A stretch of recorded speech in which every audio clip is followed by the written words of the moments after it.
Bueno, muy buenas noches con todos los presentes. Antes de iniciar, voy a invitarles a los que están en el medio, por favor, que nos puedan acompañar un poquito más hacia adelante, por favor.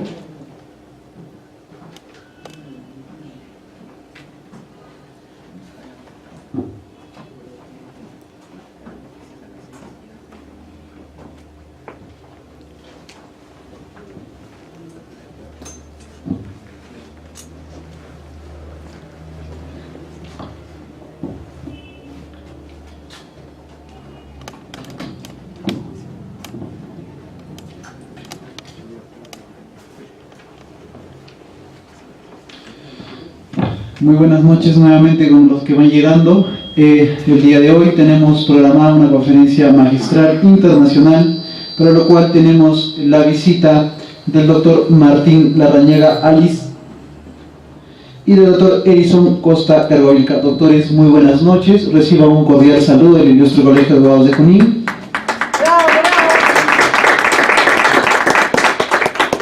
Este evento que se hace posible gracias a la gestión del Ilustre Colegio de Abogados de Junín y de la institución Fortex. Queremos agradecer a nuestro señor decano, doctor Elías Vilcomán Minanya, quien en unos momentos nos va a acompañar para clausurar el evento. Reciban un cálido saludo, doctores de la ciudad incontrastable de Huancayo. Para empezar la ponencia o la conferencia magistral el día de hoy, voy a dar una breve lectura de la hoja de vida de los ponentes que nos acompañan el día de hoy. Nos disculpa, doctor, si es que obviamos alguna mención dentro de su larga hoja de vida. Primero es el resumen que vamos a hacer de su trayectoria académica y profesional. Doctor Martín Larrañaga Alice, abogado por la Universidad Católica de La Plata, Argentina. Cuenta con diplomado en Derecho Constitucional en la Universidad de Buenos Aires, Argentina.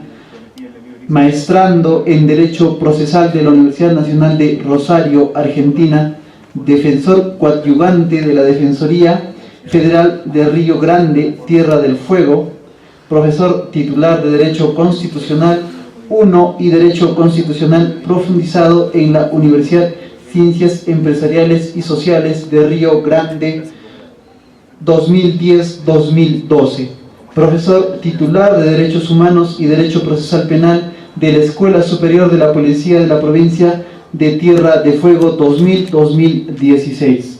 Doctor, de la misma manera, doctor Erickson Costa Cargovilca, abogado por la Universidad Nacional Mayor de San Marcos, maestría en Derecho Procesal por la Universidad Mayor de San Marcos, maestría en Derecho Procesal y doctorado en Derecho por la Universidad Nacional de Rosario, Argentina, docente del Centro de Estudios de Justicia Militar Perú, expositor en los diplomados de Derecho Procesal por el Ilustre Colegio de Abogados de Lima, Perú, director general del Centro Latinoamericano de Investigaciones de Derecho Procesal, Perú, miembro honorario de los Colegios de Abogados de Cusco, Cañete, Huánuco y próximamente de Junín, conferencista internacional en la Universidad de Buenos Aires, Argentina, Universidad de Antioquia, Colombia, Universidad de Minas Gerais, Brasil, Universidad de Guayaquil, Ecuador, Universidad de la República, Uruguay y Universidad de Tarapacá, Chile. Bueno, buenas tardes a todos. Para mí es un gran honor estar con ustedes, aceptando la invitación de colega, compañero de estudio y amigo, el doctor Costa Erickson. Contarles que es muy grata la experiencia que he tenido en este país desde que he llegado el día de ayer. Conozco en mi ciudad de origen, Ciudad de La Plata. Tengo muchos amigos peruanos, estudiantes de medicina y de odontología. La comunidad peruana es muy importante. Conocía ya la idiosincrasia de ustedes. Es un buen don de gente, el recibimiento, lo cual me agrada y me hace sentirme en mi casa. Y bueno, y en esta hermosa sorpresa que me tiene mi amigo, está en un colegio público de abogados. Yo fui litigante en mis primeros años de carrera, integro en el Ministerio Público de la Defensa en la ciudad de Río Grande, de Tierra del Fuego. Es una provincia isleña al sur del continente, donde compartimos la Isla Grande con la República de Chile. Tenemos un sistema de justicia federal y provincial en el mismo territorio, pues somos un país republicano, con lo cual tenemos en este momento dos códigos procesales penales, procesales de civiles y comerciales laborales también en la misma jurisdicción, y en el cual me desempeño en el Código Procesal Penal Federal, el Código Procesal Penal Nacional, porque mi defensoría es una defensoría federal. Soy defensor coadyuvante, cobrando con el cargo de secretario, y con el defensor titular de la defensoría nos alternamos a la defensa pública en cuanto a las subrogancias, ¿sí? Y los casos cuando hay intereses contrapuestos de los defendidos. El tema que nos compete de la defensa pública teoría del garantismo procesal creo que es uno de los temas más trascendentales para los colegas que ejercen la profesión. Conocer el garantismo procesal, como lo enseña el maestro Alvarado Belloso en la ciudad de Rosario, y como también colegas peruanos también lo predican en esta república y en todo el continente, es entender un sistema de garantías de libertad. El nombre de garantismo proviene de Luigi Ferrajoli, de Derecho y Razón. El subtítulo viene el tema del garantismo, como la teoría de garantismo, como una teoría de idea de proceso garantizador de la democracia. Y tenemos que entender primero al proceso, ¿sí? Ubicarlo como un conflicto intersubjetivo de intereses. Dos personas se someten por un conflicto intersubjetivo, por pretensiones, alguien tiene una pretensión, la otra persona tiene una resistencia, y se someten a un tercero imparcial, independiente e imparcial, que es el magistrado, juez, que va a dirimir este conflicto. Y esto lo hacen en un proceso de diálogo, de argumentativo, donde tiene como objetivo establecer la paz social de la sociedad. Y eso es lo importante. Nosotros, y me incluyo, cuando estudiamos, yo estudié en la ciudad de La Plata, nos enseñaban procesal.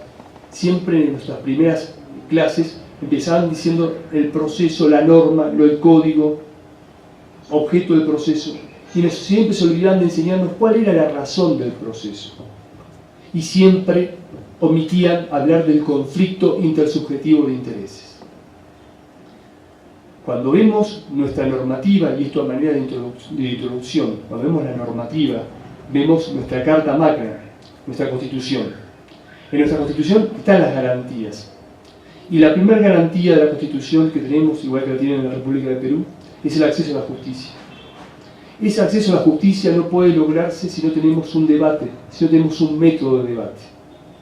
Y este método lo vamos a encontrar en el proceso. No podemos pretender que un ciudadano, una persona, pueda valorar y pueda defender sus derechos si no tiene un correcto método dialogal argumentativo donde pueda pregonar y pedir a un tercero imparcial esta pretensión que tiene una resistencia de la otra parte. Hablando desde el punto de vista político, también debo decirles, como lo dice el maestro Alvarado Belloso, que el magistrado es la persona que integra nuestra sociedad que más poder tiene en ella. Ustedes dirán, pero tenemos un presidente, como en Argentina, tenemos legisladores, tenemos gobernadores, ¿sí? Pero a ninguno de ellos, ¿sí?, puede ingresar a su domicilio o al domicilio de su cliente sin pedirle permiso, la autorización de allanamiento a un magistrado. La única persona que puede ingresar a mi domicilio, a mi hotel, a mi habitación, o al domicilio de ustedes, o al estudio jurídico de ustedes, es un magistrado. Entendiendo este razonamiento, vamos a entender la importancia que tiene este rol de magistrado en el proceso y la importancia que tiene dentro de la teoría del garantismo procesal entender el rol del magistrado como un tercero imparcial, independiente e imparcial. Causa del proceso.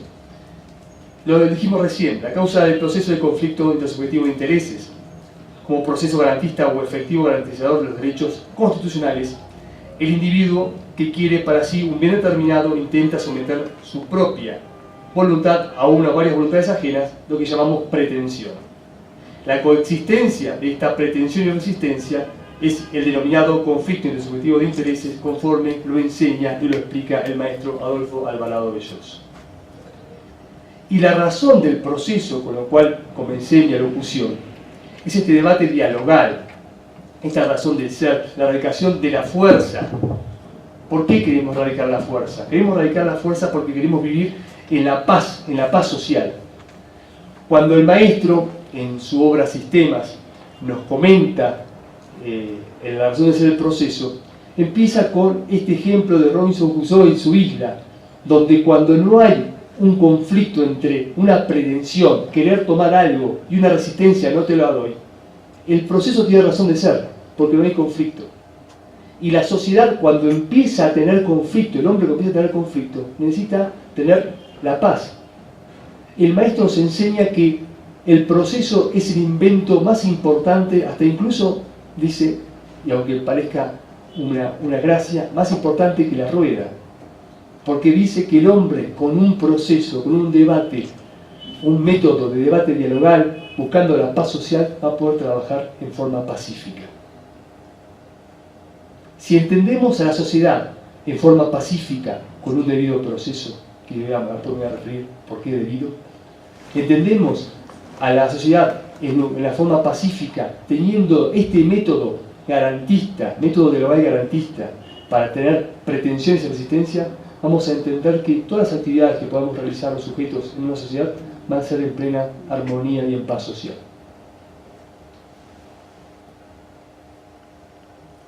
El proceso, como entiende el doctor maestro Alvarado Belloso, es el medio pacífico de debate argumentativo mediante el cual los antagonistas dialogan entre sí para lograr la autoridad, la resolución de sus conflictos intersubjetivos de intereses, cuya razón de ser se halla en la necesidad de erradicar la fuerza ilegítima de una determinada sociedad.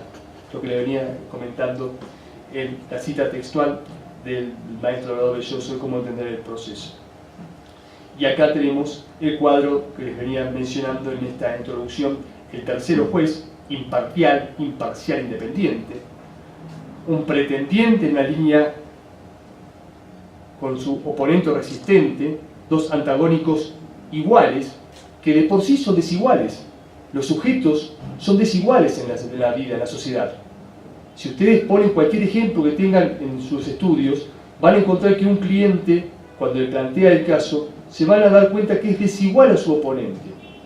El derecho penal, el Estado, ¿sí? Tenemos un Estado fuerte, diagramado con magistrados, fuerzas policiales y legisladores que hacen la sociedad ciudadana, contra un imputado, una persona. Y esa persona, por más que cuente con suficiente dinero, vayamos a la temática del doctor Costa, lavado de activos. Supongamos un imputado de lavado de activos, que es una persona que tenga flujo de dinero, que quiera tener delitos preexistentes y quiera convertir ese pasivo de mal habido en un flujo de dinero legalizado y lavado en la sociedad económica, no va a poder nunca contra la fuerza de un Estado. No va a poder nunca ni contra la República de Argentina ni contra la República de Perú, porque el Estado es mucho más fuerte. Antagonismo que quiere poner el proceso garantista en forma igual es la razón de ser y la forma de llevar adelante un proceso.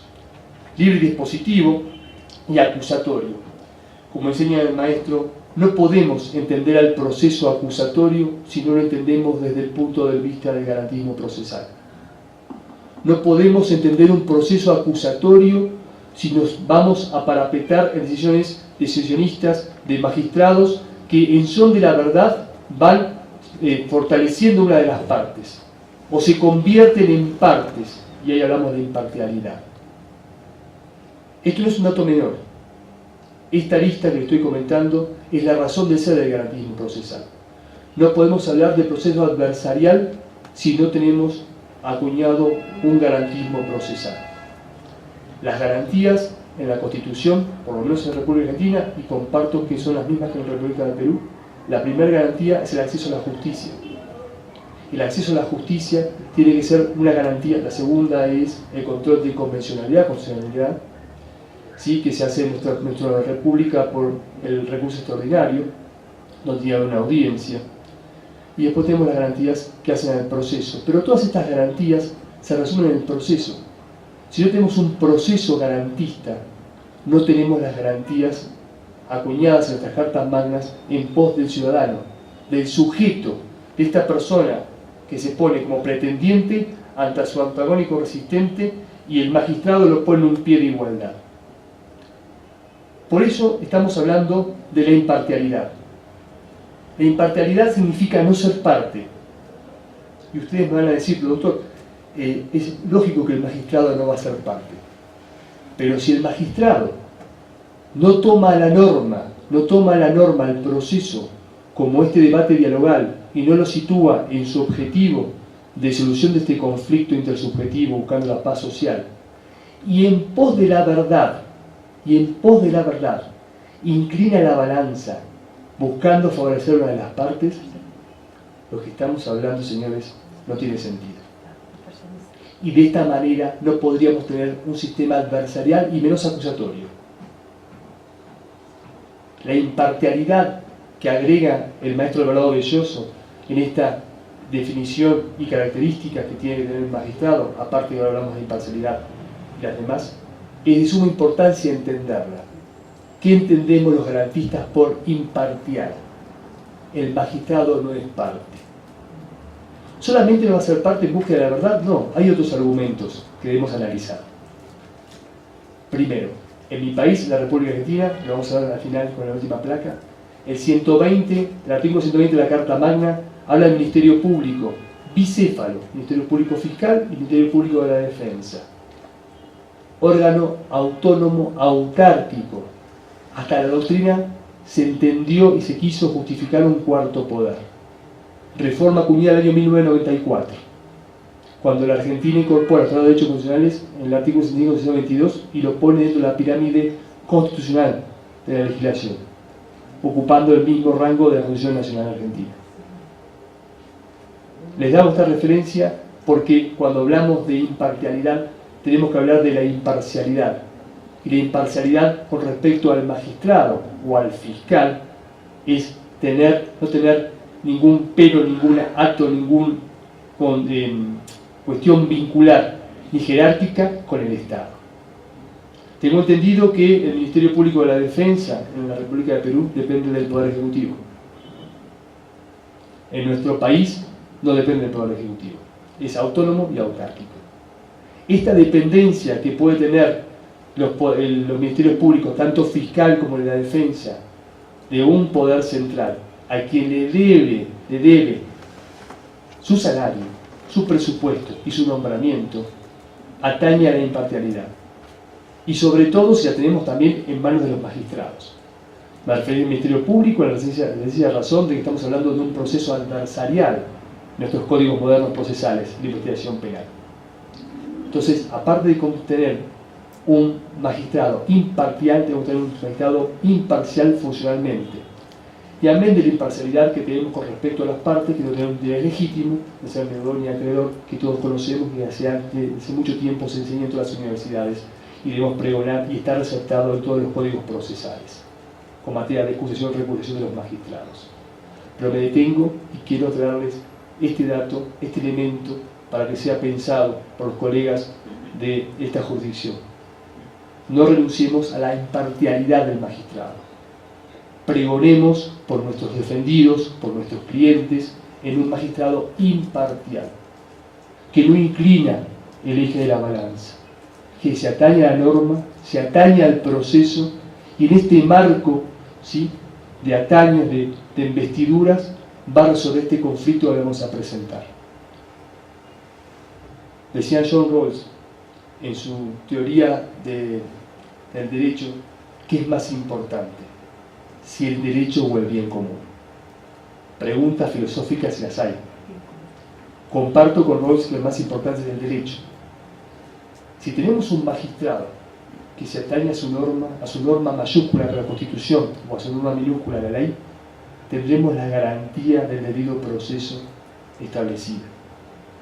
Si tenemos un magistrado que en búsqueda del bien común o en búsqueda de la verdad o el sentido de la justicia inclina la balanza para buscar la verdad que la parte no le trae al proceso, rompemos con este sentido de justicia, con el garantismo procesal y me animo a decir que no tenemos proceso. Lo podremos llamar, etiquetar como querramos, pero no tenemos proceso, señores. No tenemos proceso.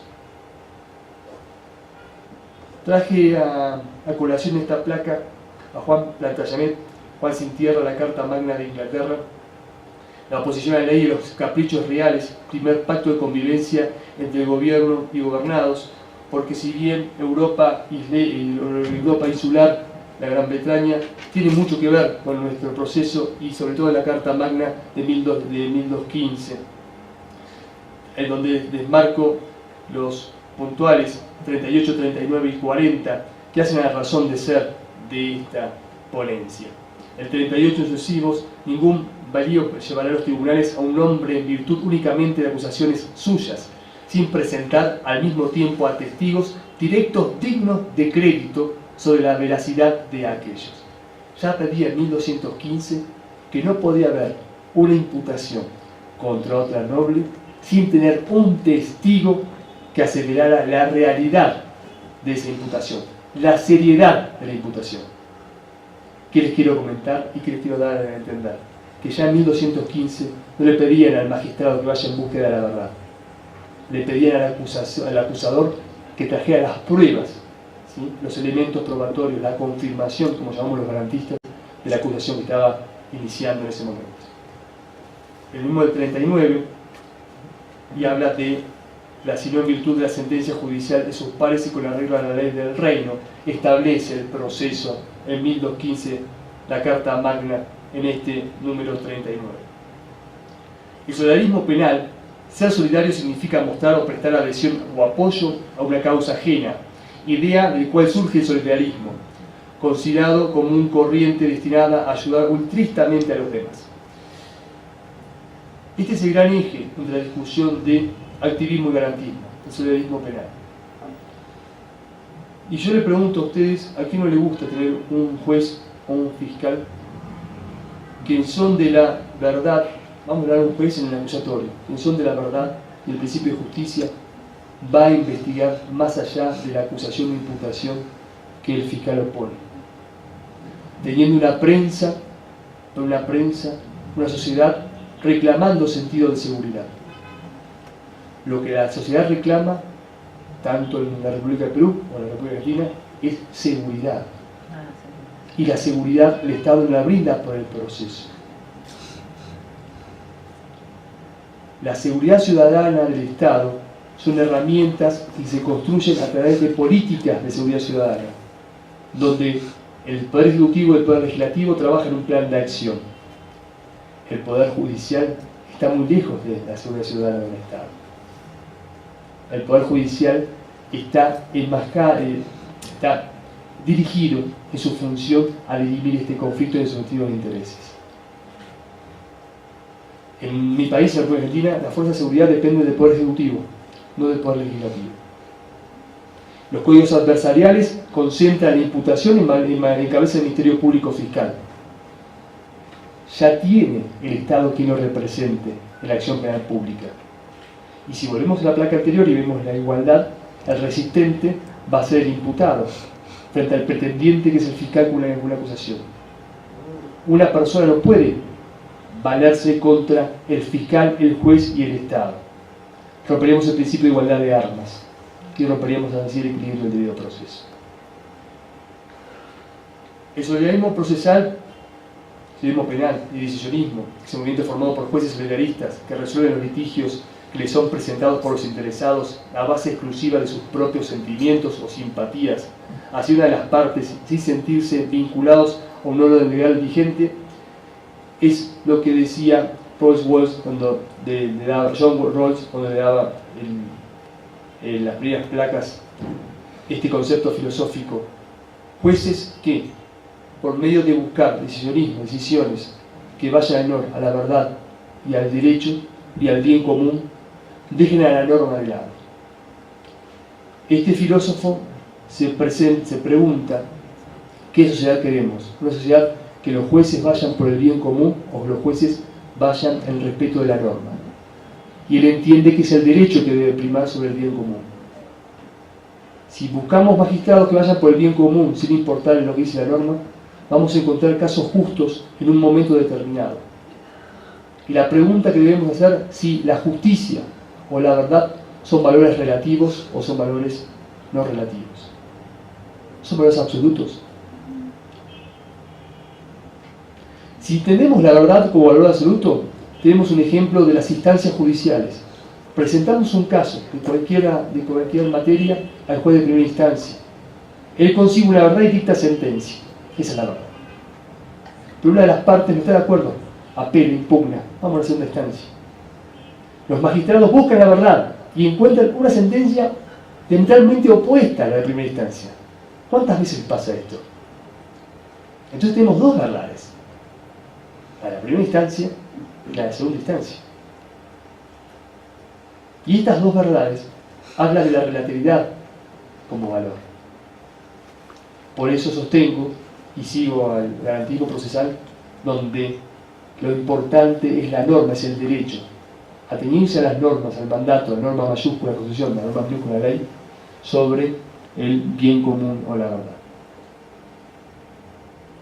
El garantismo procesal, la voz de garantista, o sucedonio, garantizador, proviene de su título, como les contaba, de Luigi Ferrajoli y su obra Derecho y Razón. Significa que por encima de la ley con minúscula está la ley con mayúscula, que es la Constitución. El garantismo no tolera el alzamiento de uno contra la norma fundamental.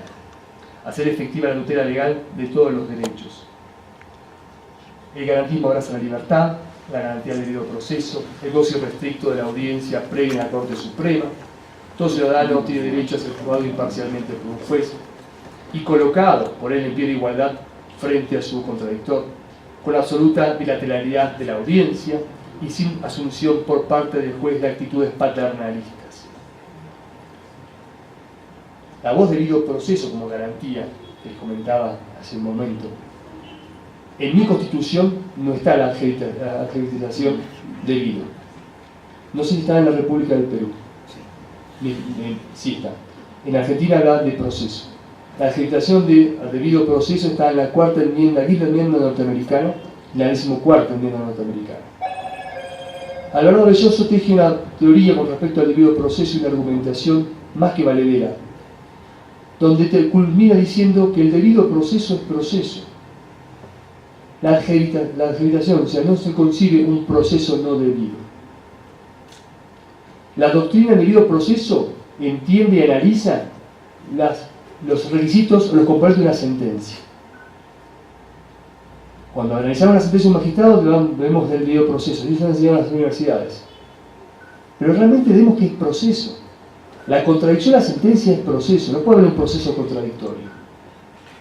Porque como les contaba, como les decía y pregonaba, el proceso lleva las garantías de la Carta Magna que todo ciudadano posee en su cabeza por ser ciudadano, por ser hombre, en una sociedad dada. Y estas garantías, que es el proceso de acceso a la justicia, no se entienden de otra manera que no sea en un proceso. Y como lo entiende la doctrina, o como dice la Carta Magna, la República de Perú, un debido proceso. La verdad del proceso es uno de los temas más álgidos que dividen a los garantistas de los activistas. La mayoría de los códigos procesales de la región se establece en forma explícita y subrepticia que un sistema de enjuiciamiento claramente inquisitivo en lo penal y notablemente disfrazado de dispositivismo atenuado de lo civil. Este sistema opera en los jueces en lugar destacadísimo en averiguar la verdad de lo acontecido en el plano de la realidad social, más allá de los interesados partes quieren sostener o confirmar al respecto. Para ello, aplican sus facultades deberes de producir oficiosamente la prueba del caso ordenado mediante la medida de mejor proveer.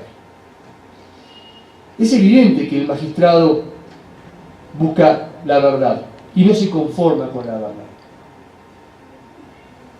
Si tomamos en cuenta los dos modelos, modelo garantista o modelo activista, el juez garantista se va a conformar con la verdad formal del expediente. Los hechos, va a constatar los hechos que las partes extraen al conocimiento. Pretendiente, resistente, llámese materia civil, comercial, laboral, familia o penal. Tenemos un proceso. El proceso es teoría única. El magistrado tercero imparcial e imparcial capta las pretensiones y las resistencias de las partes y las analiza, constata y dicta sentencia. La verdad del proceso es traída a las partes y el magistrado garantista se entiende esa verdad y con esa se queda y analiza y juzga. Le aplica la ley. Si vemos los magistrados, por ejemplo, de la República Argentina, la cantidad de deberes y funciones que tienen en forma diaria es impresionante. Si vemos la cantidad de procesos que se inicia y las sentencias que se dictan en forma diaria, vamos a ver la disparidad. En Argentina hay estadistas que dicen que cada 10 temas procesales que ingresan a un juzgado, solamente en un año el 14% llega a la sentencia. Porque se le pide muchísimas funciones a un magistrado, desde personal, administrativas, desde el proveído diario y dictar sentencia. Somos personas. Tenemos, sentimos, vivimos, tenemos familias y tenemos horarios de trabajo. Nuestro trabajo tiene un tiempo, el tiempo es tirano, es acotado para todos, como en esta ponencia. Tenemos que pedir a los magistrados que se dediquen a dictar sentencias. Tenemos que buscar sistemas procesales que tengamos a los magistrados dictando sentencias. El adversarial es un sistema destinado a que el magistrado dicte sentencias. En la reforma que se propone en Argentina, que en algunas provincias está aplicando, se incorpora la oficina judicial, le sacan al magistrado toda la injerencia administrativa, de personal y demás, lo pone en la audiencia con las partes a dictar sentencia, a resolver conflicto intersubjetivo de intereses. Eso es lo que hace un hombre de derecho en el rol del magistrado. No le podemos pedir al magistrado que entienda de relaciones humanas, que sea el psicólogo de sus empleados, que también esté con el despacho diario de proveedores, muchas veces proveedores simples que no hacen en el fondo la cuestión. Tiene que estar en las cuestiones que hacen en el proceso. El concepto de la confirmación y su relación con el vocablo de prueba es uno de los temas trascendentales dentro de la teoría del garantismo. Ustedes habrán advertido que el vocablo prueba es un vocablo multívoco. Se entiende por multívoco que el vocablo tiene más de una definición. No podemos entender a la palabra prueba en una sola definición, salvo cuando lo hacemos desde un significado científico, que entendemos a la palabra prueba como la aseveración incontestable y como tal no opinable, no subjetiva. Hay muchos otros campos de la subjetividad. Dicen que el vocablo prueba es acreditación, verificación, comprobación, búsqueda de la verdad real, convicción. De esta manera los códigos mezclan el medio de la prueba con el resultado de la misma. Por ejemplo, están mezclando el medio confesional con la testimonial. Y les cuento lo que hacen con la prueba informativa. En mi trabajo de tesis de prisión preventiva, que les va a hacer la charla del día viernes, estoy trabajando en la audiencia de control de prisión preventiva a modo de ejemplo. Y el legislador nacional de mi país, en un código que se está poniendo en vigencia, que va a ser el mes de febrero, incorpora un informe por las oficinas OMAS, Oficinas de Medidas Alternativas y de Conflictos. Va a hacer un informe para que las partes tengan que argumentar. Incorpora una prueba que las partes no ofrecen, lo hace el legislador. Y lo hace por un informe.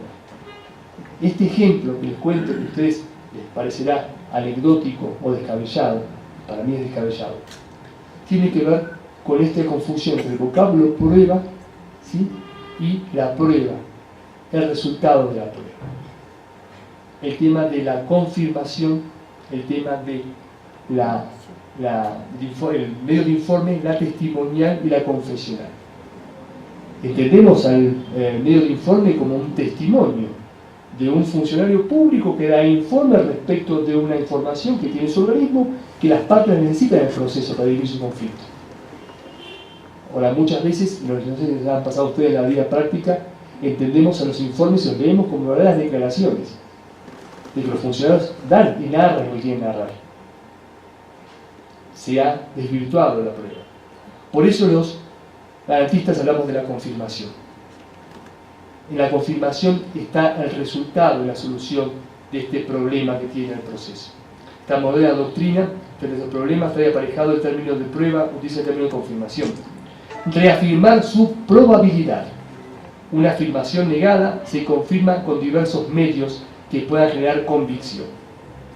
¿Qué rol le toca cumplir al juez respecto de la necesidad de confirmar los hechos? ¿Cuál debe ser la actuación procesal en cuanto a la búsqueda de captación de los hechos? ¿Cuáles son los deberes y facultades de los jueces? Varias de estas preguntas las fuimos contestando a lo largo de esta locución, pero no dejan de ser muy importantes. Y creo que los letrados, los colegas que ejercen la profesión en forma diaria, como ustedes, en las comunidades, deben ser los sostenedores de estas preguntas y buscar sus respuestas. Creo que son los verdaderos protagonistas del sistema. En mi país muchas veces los han nombrado como auxiliares de justicia. Para mí no es así. El rol del abogado, del letrado, que lleva al ciudadano a ejercer a su justicia y pregona por sus derechos en un tercer imparcial frente a un resistente, es elemental en toda sociedad. Es uno de los roles más dignos de profesiones que hacen a la paz de la sociedad, y debemos velar por ellos. Todos sabemos que, por no ceñirnos a las normas, hay colegas, no digo de todos, que se dedican a los clientes a enseñarles lo que no hay que hacer con la norma, a infringir la norma, a cómo poner un concurso de acreedores para no pagar deudas, a cómo no pagar una obligación, a cómo falsear un documento. Por suerte hay muchos otros colegas que no hacen esto y entienden el derecho como un orden de paz social. Entienden el derecho un modelo normativo, un modelo garantista. Y en eso pregonamos. Tanto los defensores públicos como la abogada matrícula, que estamos considerados afuera de lo que es o denominado el esquema judicial, debemos velar por esto y contestarnos estas preguntas. La pregunta de la verdad es una de las preguntas más importantes y los deberes y facultades de los jueces. Yo propongo, y lo sigo al maestro Eduardo Belloso y al teoría del garantismo, que quiera un magistrado, un juez, que se ciña a la ley con mayúscula de la Constitución, a la ley con minúscula de la norma. Que sepamos qué magistrado estamos. Algunos de ustedes a lo mejor harán derecho económico, derecho de empresas. O algunos de ustedes tendrán en sus bufetes, ¿sí?, empresas que los consultan. Doctor, ¿qué hacemos? ¿Ponemos plata en la República de Perú o no ponemos plata en la República de Perú? Pasa en Argentina. La primera respuesta tenemos que decir qué dicen las sentencias de los tribunales. Si no tenemos sentencias uniformes, una jurisprudencia uniforme en cierto tema, no podemos aventurarnos una respuesta lógica. Entonces vamos a tener que decir a nuestros clientes, en mi país no hay seguridad jurídica. Porque la seguridad jurídica también está concebida en la consulta del abogado cuando le da a su cliente la respuesta a su caso, o el asesoramiento a la empresa. Tenemos que ser conocedores de la jurisprudencia y debemos darle una respuesta coherente a nuestro cliente. ¿Y dónde encontramos la seguridad jurídica? En el garantismo procesal. Si vemos a un magistrado, tercero imparcial, independiente, ceñido a la ley, a la Carta Magna, a la Constitución, a la norma, que no se inclina por las partes, que toma la verdad que las partes tengan en el proceso, que certifica, confirma la prueba, confirma los hechos y dicta sentencia, sabremos que tenemos seguridad jurídica. Y si vamos a John Rawls y vemos que es más importante el derecho que el bien común, vamos a ver que todos los magistrados van a dictar sentencia conforme al derecho. En mi país se jura con la Constitución cuando uno asume el cargo de magistrado. Y quien no dicta sentencia conforme al derecho es prevaricato, la legislación argentina. Creo que tenemos que pensar y preguntarnos estos temas, colegas, y creo que tenemos que unir esfuerzos por el garantismo procesal, para tener sociedades civilizadas y tener soluciones de conflicto acorde a nuestros tiempos. Decisionistas y garantistas hoy en el mundo procesal es la gran división de las dos corrientes. Como ustedes saben, como les he presentado, nos inclinamos por el garantismo, por las razones que hemos dado. Les traje la historia y el sistema inquisitivo. De 600 años nadie se cuestionó el por qué el juez iba a buscar la verdad. Y así se construyó nuestro proceso, un sistema inquisitivo, donde el magistrado hacía todo. Acusaba, buscaba la verdad y luego juzgaba. Les mostré cómo la Carta Magna de 1215 tuvo injerencia en el proceso. Y cómo mientras el sistema inquisitivo en la Europa continental, los británicos tenían en Juan Sin Tierra esta Carta Magna donde marca la diferencia. Y en la historia marcan estas divisiones. El último punto les da claro que esta fue la causa que la doctrina comenzara a elaborar una larga distinción entre lo que los autores llaman la verdad formal, la que surge de la sentencia, la única verdad que debemos aceptar, y la verdad real, la verdad la que establece la plena y perfecta coincidencia entre lo sentido y lo ocurrido en el plano de la realidad, una ilusión propia del sistema inquisitivo. Si vamos a un proceso de daños y vamos a ver los testigos de un accidente de tránsito, vamos a ver que los testigos van a observar del mismo suceso distintas realidades, porque seguramente lo vieron en distintos lugares, de distintas esquinas, y ese día les pasó distintas cosas. Uno llegaba tarde con su hijo al colegio, otro se había peleado con su mujer, otro tiene un problema laboral. Esto que pongo en cabeza a los testigos, la observación, y que los traigo a colación de esta ponencia, tiene que ver también con lo que vamos a hablar sobre el magistrado, sobre las máximas de las experiencias. Cuando un magistrado nos dice que va con las máximas de las experiencias, yo me pregunto, yo ese magistrado no lo conozco, señor. No fui a su jardín de infante, no tomé la primera comunión con él, no compartí el rugby que me guste como deporte con él, no jugué al rugby con él, tampoco jugué al fútbol. Yo soy estudiante de La Plata, no sé qué club es el magistrado. No puedo entender las máximas de experiencia de una persona que es un fuero íntimo, va a sacar una resolución acorde a su sentir, en base subjetiva. Y este problema se plantea en la verdad. ¿En qué verdad debemos buscar? La verdad del expediente que traen las partes y ciña el objeto procesal. El objeto del proceso es la sentencia. Y la sentencia que es nada más y nada menos que tiene este conflicto entre subjetivo de interés que estamos contándoles al principio de la charla. El onus probandi, traje fallos de la Corte para que vean donde la presunción de inocencia, acá tenemos el caso Cabrera García Montiel versus México, año 2010. Si toda persona inculpada del delito tiene derecho a que se presuma su inocencia mientras no se establezca legalmente su culpabilidad. Esta Corte ha señalado que el principio de presunción de inocencia constituye un fundamento de las garantías judiciales. La presunción de inocencia implica que el acusado no debe demostrar que no ha cometido el delito que se atribuye, ya que el onus probandi corresponde a quien acusa. Claro principio del sistema adversarial y acusatorio. El onus probandi le corresponde al fiscal en el proceso penal, a quien acusa. Si hablamos de un proceso adversarial, el fiscal es quien acusa y debe probar, y el tercero es un tercero imparcial. Si hablamos de Argentina, hoy en día el proceso federal que yo estoy trabajando, que es un sistema mixto, el juez de instrucción está investigando y acusando. Tenemos que desterrar esos sistemas mixtos. El sistema mixto no es un sistema. El sistema solo se puede conseguir en un libre proceso, un sistema garantista, solamente adversarial. Ese es el sistema que tenemos que pregonar, como sistema de garantía de los ciudadanos que tenemos en la Carta Magna de nuestros respectivos países. Detrás del caso Segarra Martín versus Perú. El 15 de febrero de 2017, la Corte Interamericana de Derechos Humanos dictó sentencia mediante la cual perjuicio del señor Agustín Vladimiro Segarra Marín por la violación de los derechos de garantías judiciales. Con motivo de desinfracción de la presunción de inocencia, el deber de motivar las resoluciones judiciales, así como la violación de los derechos de recurrir el fallo ante el juez o superior tribunal y protección judicial, al no contar con un recurso efectivo de tutela de sus derechos vulnerados. El hecho es que el señor Segarra Martín tuvo el cargo de subdirector del pasaporte de Dirección de Migración y Naturalización en Perú en el año del 10 de marzo del 28 de septiembre de 1994. Y entre esos meses, en agosto y octubre, se dio a conocer por intermedio de la prensa la existencia de pasaportes presuntamente tramitados de manera irregular, entre ellos el del señor Manrique Carreño, quien tenía orden de captura por haber realizado una estafa económica.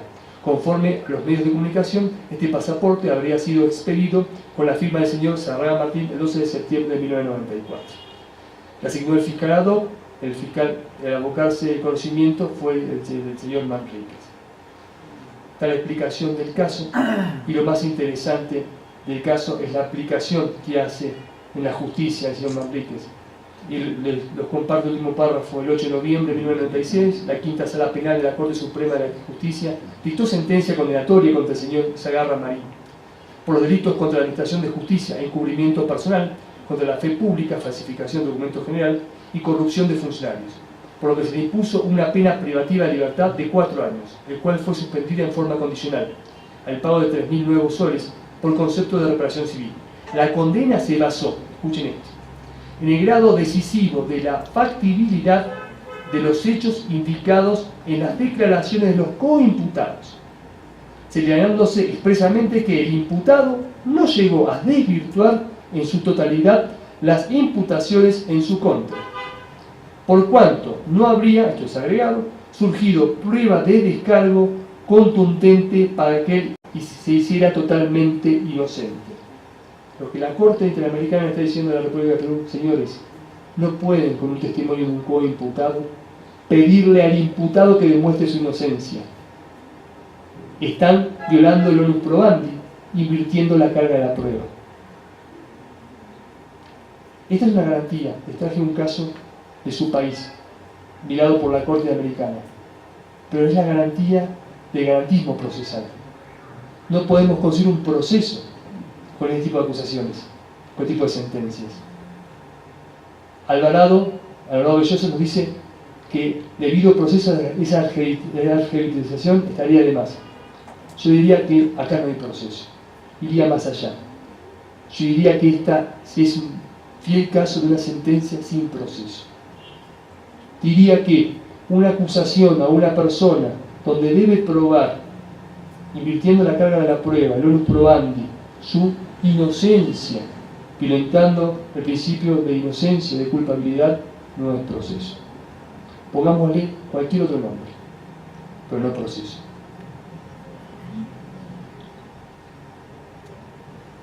Y comparte la Corte en un poco la locución estaba diciéndole, les comparto la última parte para no extenderme en la locución. Realizar una descripción del contenido de los medios de prueba, exponga su apreciación de los mismos y se indique las razones por las cuales los mismos le resultaron o no confiables o idóneos para acreditar los elementos de la responsabilidad penal y por tanto desvirtuar la presunción de inocencia. Eso es lo que la Corte le está pidiendo al magistrado, que analice los elementos probatorios que la parte le incorpora al proceso. Solamente eso. Y con esos elementos probatorios dicte sentencia sobre la culpabilidad o no de una persona. Y no como en este caso paradigmático, donde los dichos de un coimputado fueron la causal de una sentencia y por lo que leo del caso, una prisión preventiva de más de 4 años, que no es un dato menor.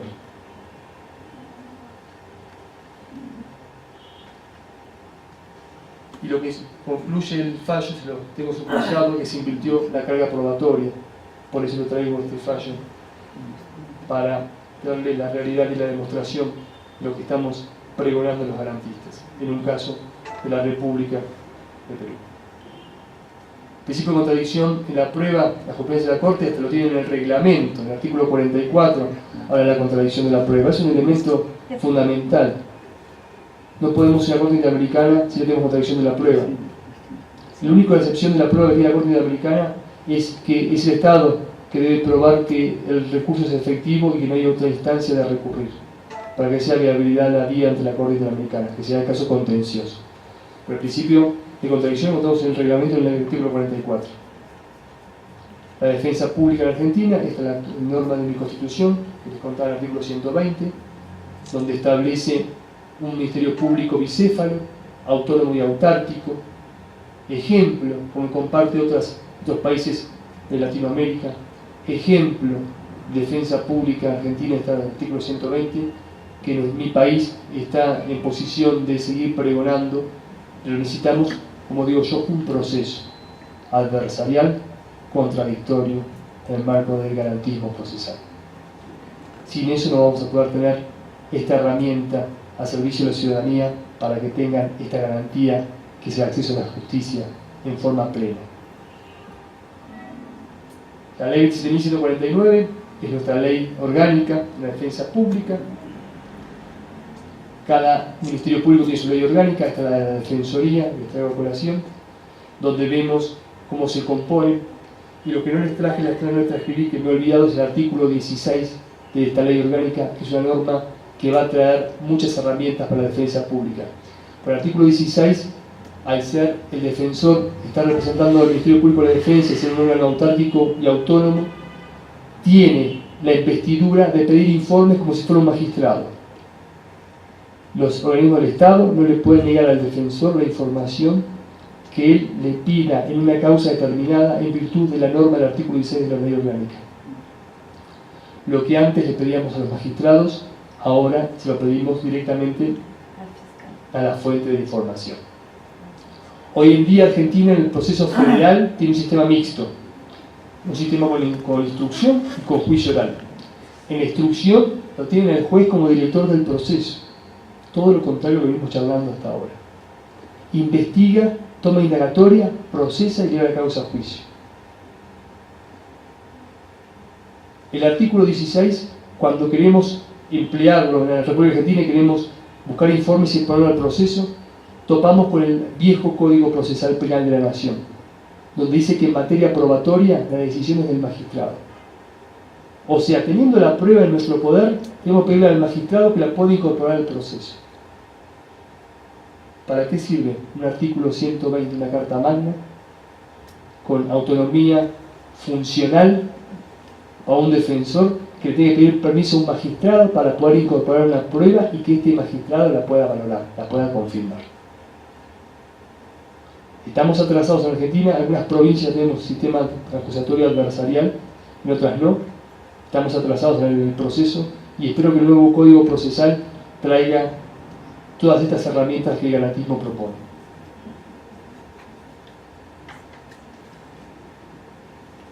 Estas son normas del Código Procesal actual, del Código Procesal actual de la Argentina. Después tengo la del Código Procesal del proyecto que está implementado. A los efectos de ilustrarles y comentarles para ustedes, que les va a interesar, cómo es la designación del defensor público. El 104 y subsiguiente establece que la designación del defensor es potestad del imputado, es del ciudadano. Los defensores públicos no son los primos de los jueces, no son los empleados de los jueces. El ciudadano debe decir primero que no opta por defensa particular, y si no tiene el momento de indagatoria, el juez le impone un defensor público. Pero el ciudadano puede dejar la defensa pública cuando él lo considere necesario. Tenemos en mi país un proceso que se llama fragancia, donde de forma muy rápida, renunciando a muchas garantías, se procesa y juzga a una persona de manera inconcebible. Son delitos en forma fragante, ¿no? Una acción penal pública cometido en el momento del hecho, sobre todo en el momento del hecho o posteriormente al hecho. ¿Se imaginan que un delito que se comete un sábado a las 5 de la tarde en Río Grande, Tierra del Fuego, un defensor particular es difícil conseguir? ¿A quién van a convocar? Al defensor público.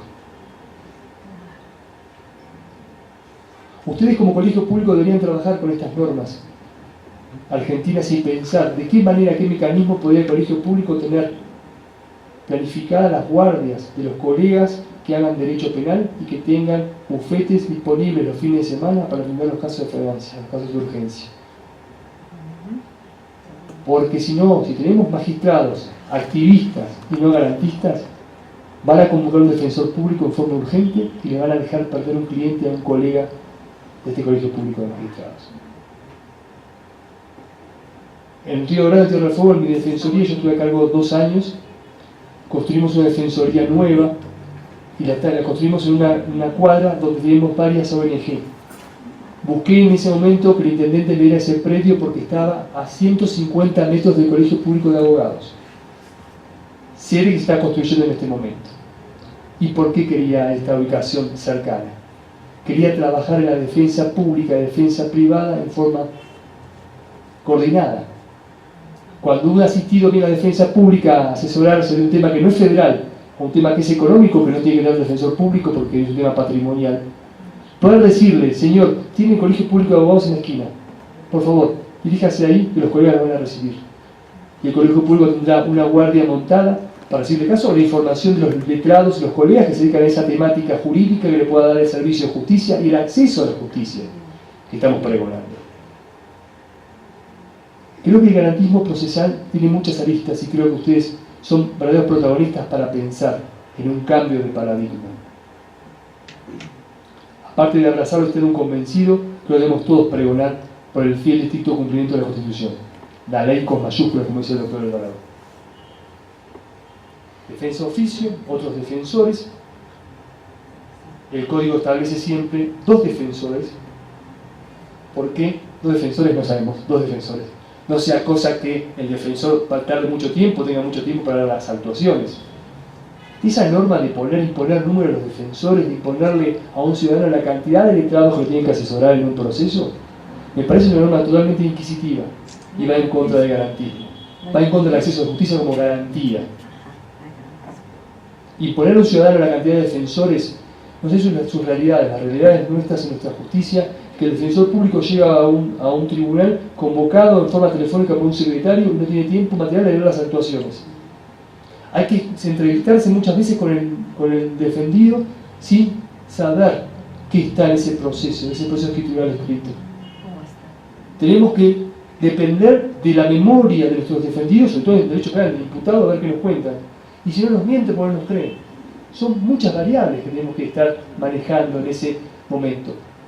Tenemos a un imputado detenido, generalmente muy angustiado, y toda esta información que tenemos que recolectar para poder defenderlo correctamente. Y ustedes me preguntarán, doctor, ¿cuál es la herramienta procesal que podamos tener, que los magistrados, nuestros códigos podamos tener para que los magistrados puedan abrazar el garantismo y no torcer por la relación o el sujeto más débil del proceso?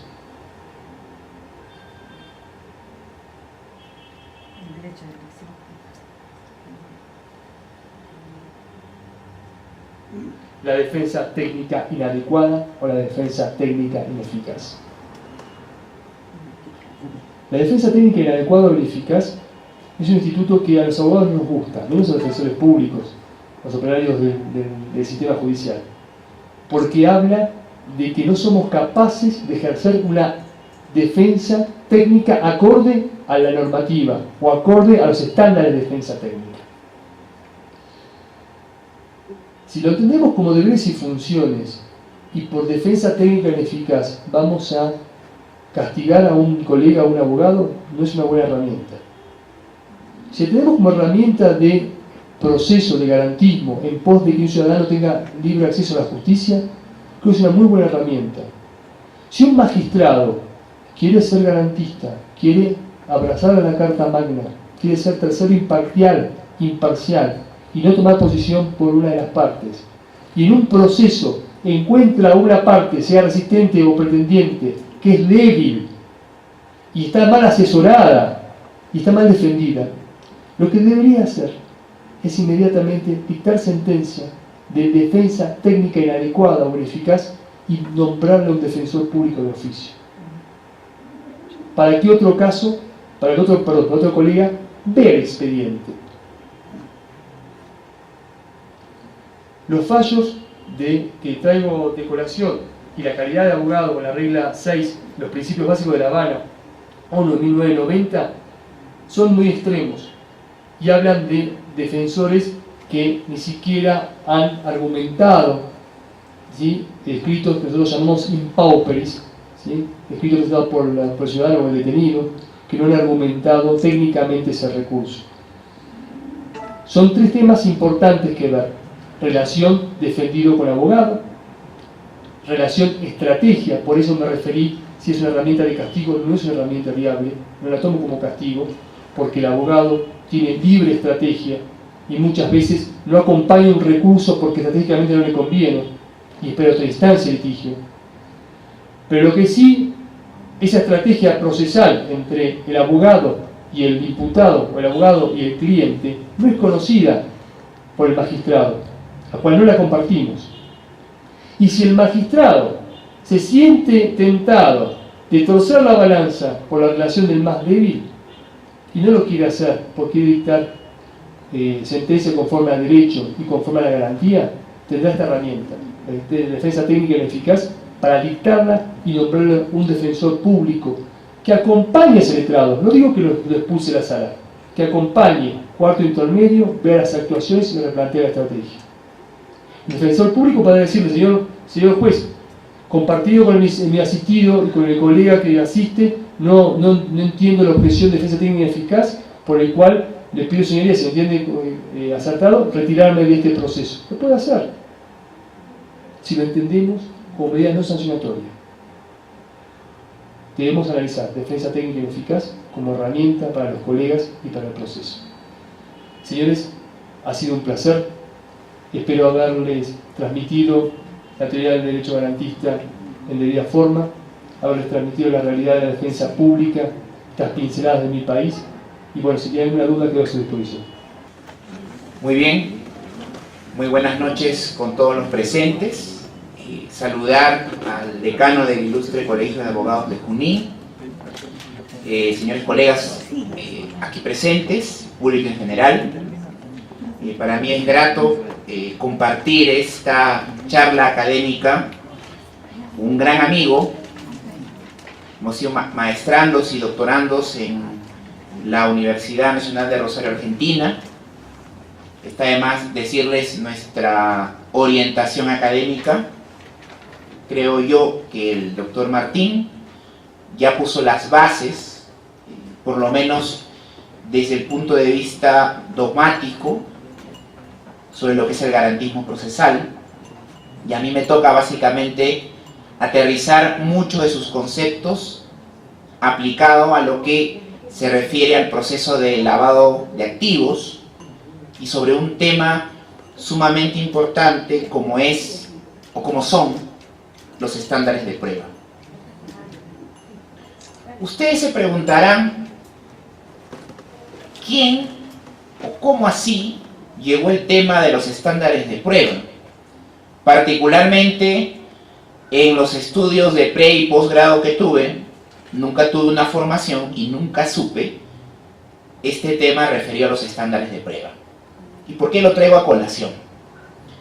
El año pasado se emitió la sentencia plenaria 1-2017. Voy a tomarme la referencia por colocarlo aquí para que tengan una base teórica.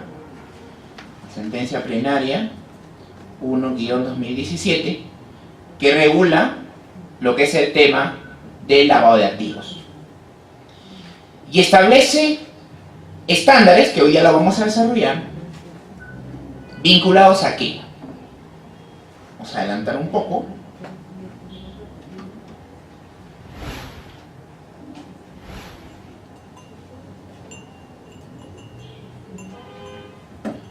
Doctor Erickson, en esta sentencia plenaria aparecen 4 estándares.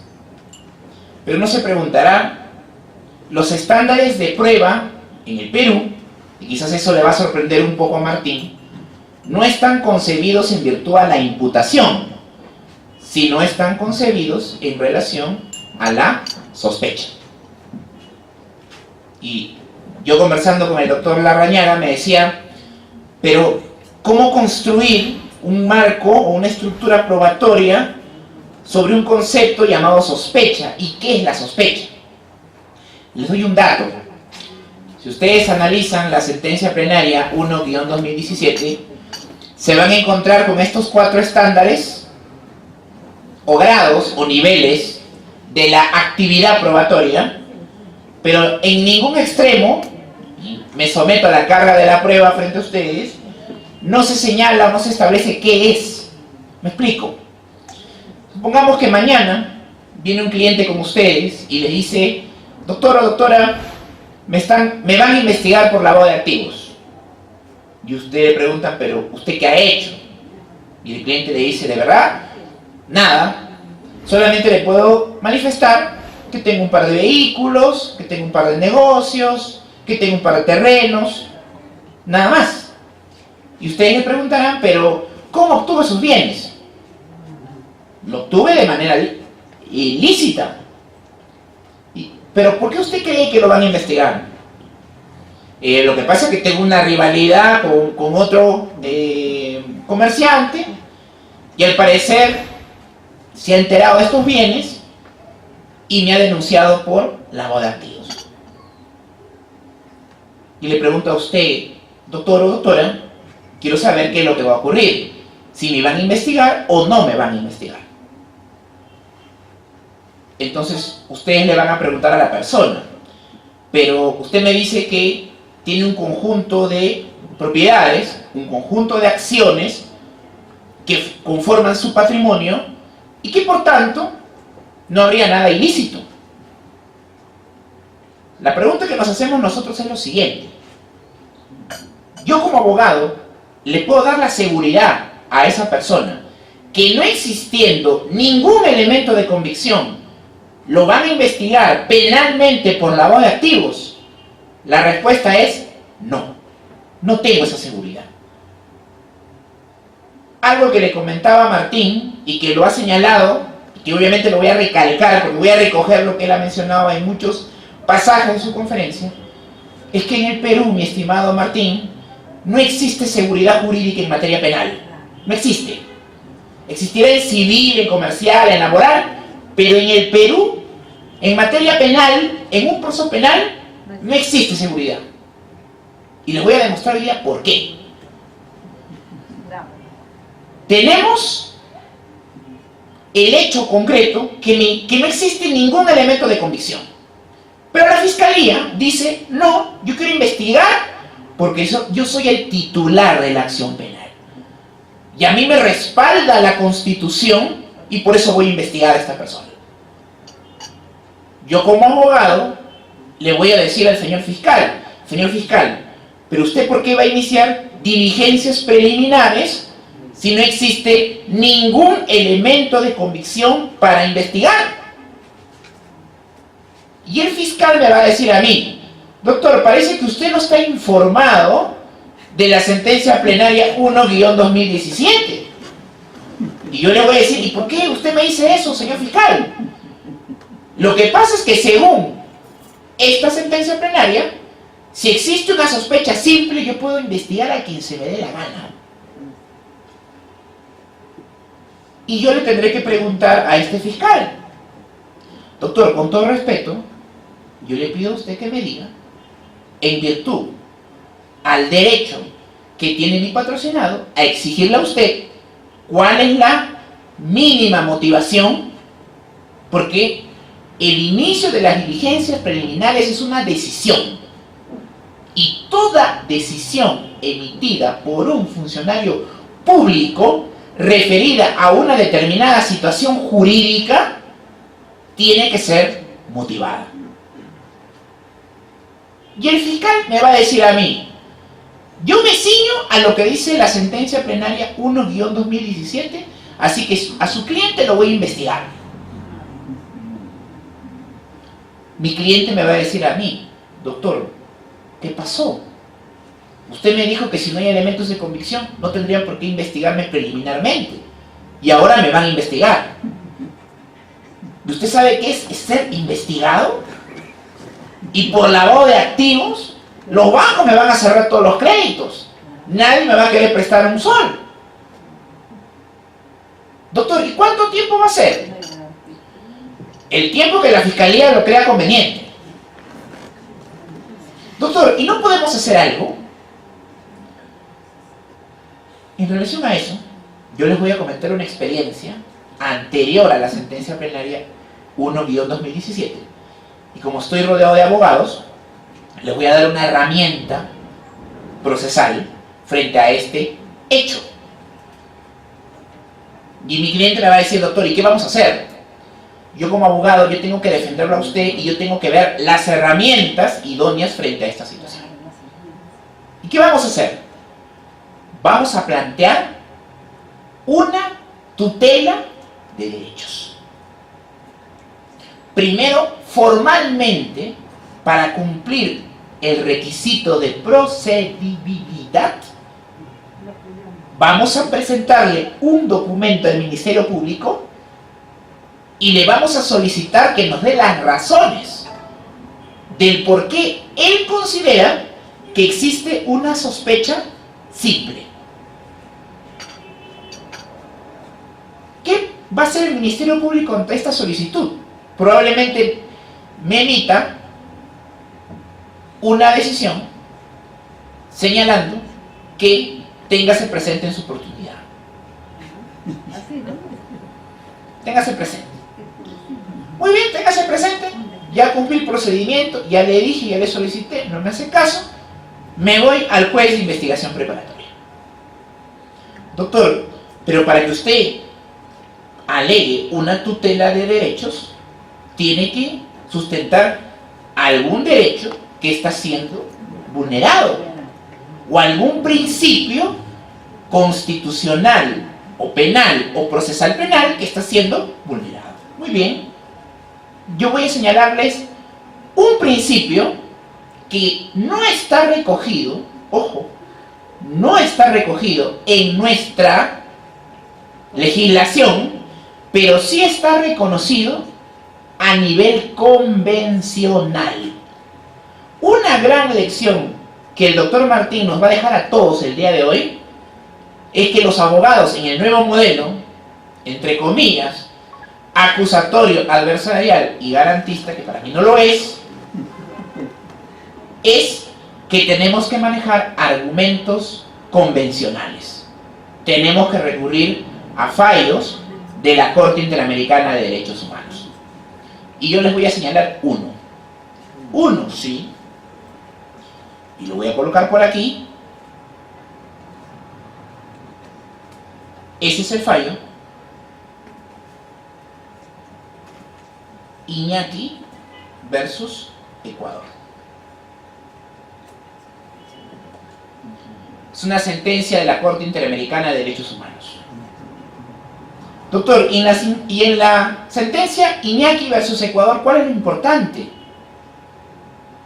Lo importante de esta sentencia es que toda persona sometida a una investigación o a un proceso penal tiene el derecho a exigir una mínima imputación.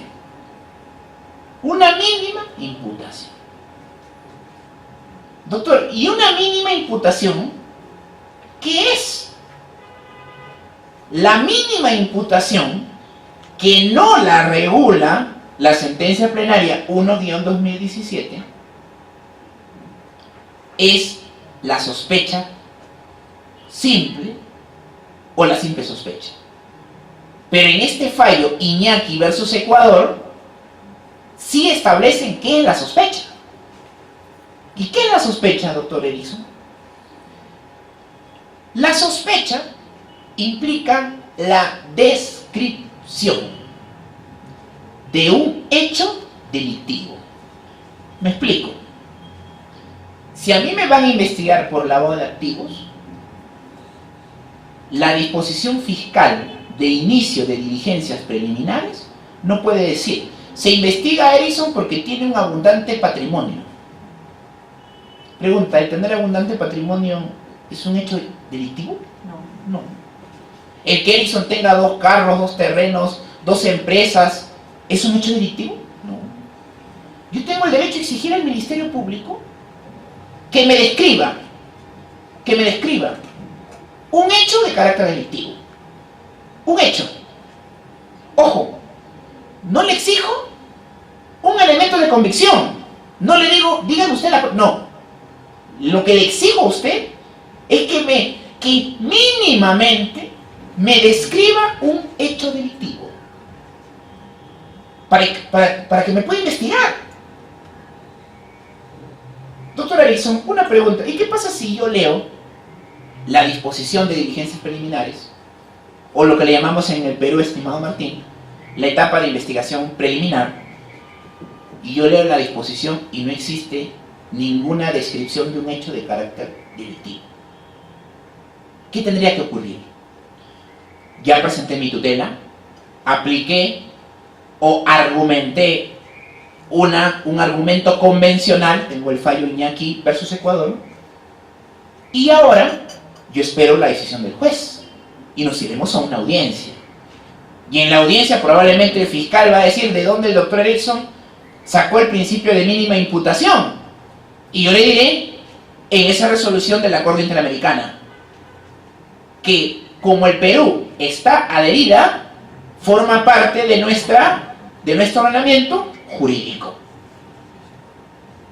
Entonces el juez le va a decir al fiscal: muy bien, se admite la tutela, señor fiscal, señale usted en qué consiste el hecho delictivo que usted va a investigar. Y el fiscal probablemente va a decir este argumento: Señor fiscal, el abogado está pidiendo pruebas en esta etapa. Está pidiendo pruebas. En esta etapa no se pide pruebas, recién yo voy a recolectar las pruebas. Y yo le diré, señor juez, yo en ningún momento le pedí al fiscal que me exhiba pruebas. Yo lo único que estoy pidiendo es que me describa el hecho delictivo. No le estoy pidiendo la subsunción, nada por el estilo. Le estoy pidiendo que me describa un hecho delictivo para que pueda investigar a mi cliente por lavado de activos. Y el fiscal dice, sí, pero tenemos la facultad constitucional de investigar a cualquier persona. Sí, pero toda facultad constitucional no es absoluta. Tiene límites. Hasta el principal de los derechos, como es la vida, tiene excepciones. No es un derecho absoluto. Por tanto, el Ministerio Público no puede decir, yo tengo el derecho a investigar a toda costa y a quien se me dé la gana porque soy la fiscalía. Eso es caer en un estado absolutista. Doctor, ¿y usted hizo eso en la realidad? Sí. Yo ya planteé una tutela en un caso de lavado de activos. ¿Y qué le dijo el juez? ¿No? ¿Ganó, perdió el caso, doctor? Hay muchos colegas. Yo el martes pasado, un pequeño paréntesis, en Lima estamos desarrollando con el Colegio de Abogados un diplomado precisamente en lavado de activos, crimen organizado y delitos de corrupción. Y me decían los colegas, ¿no? Me decían, doctor, usted dice las cosas como son y no le importa decir si perdió un caso. Sí, es parte de la labor de los abogados perder o ganar los casos. No es ni malo ni bueno perder o ganar. Yo como abogado me siento tranquilo con mi conciencia en la medida que yo haga todo lo necesario a favor de mi cliente, punto. ¿Pero saben lo que pasó? En el Perú confundimos, y lo digo así, y se lo digo a Martín, quizás para la ronda de preguntas también nos pueda aclarar esto. En el Perú existe un principio, estimado Martín, que se llama iura novi curia. Y el principio iura novi curia es un principio activista. Es un principio inquisitivo, y les voy a decir por qué. Doctor, pero nos han enseñado que iura novi curia es un principio.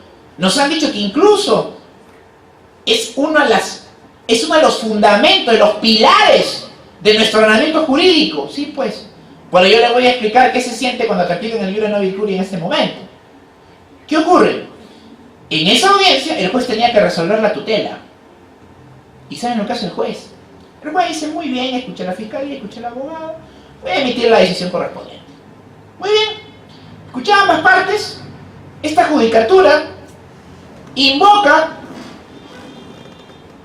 el fallo número tal, en el caso tal, por la Corte Interamericana de Derechos Humanos, donde señala que el Ministerio Público es un organismo autónomo y que tiene la facultad de persecución de los delitos y que en aras del bien común, de la seguridad ciudadana, el Ministerio Público tiene la facultad de investigar a cualquier persona.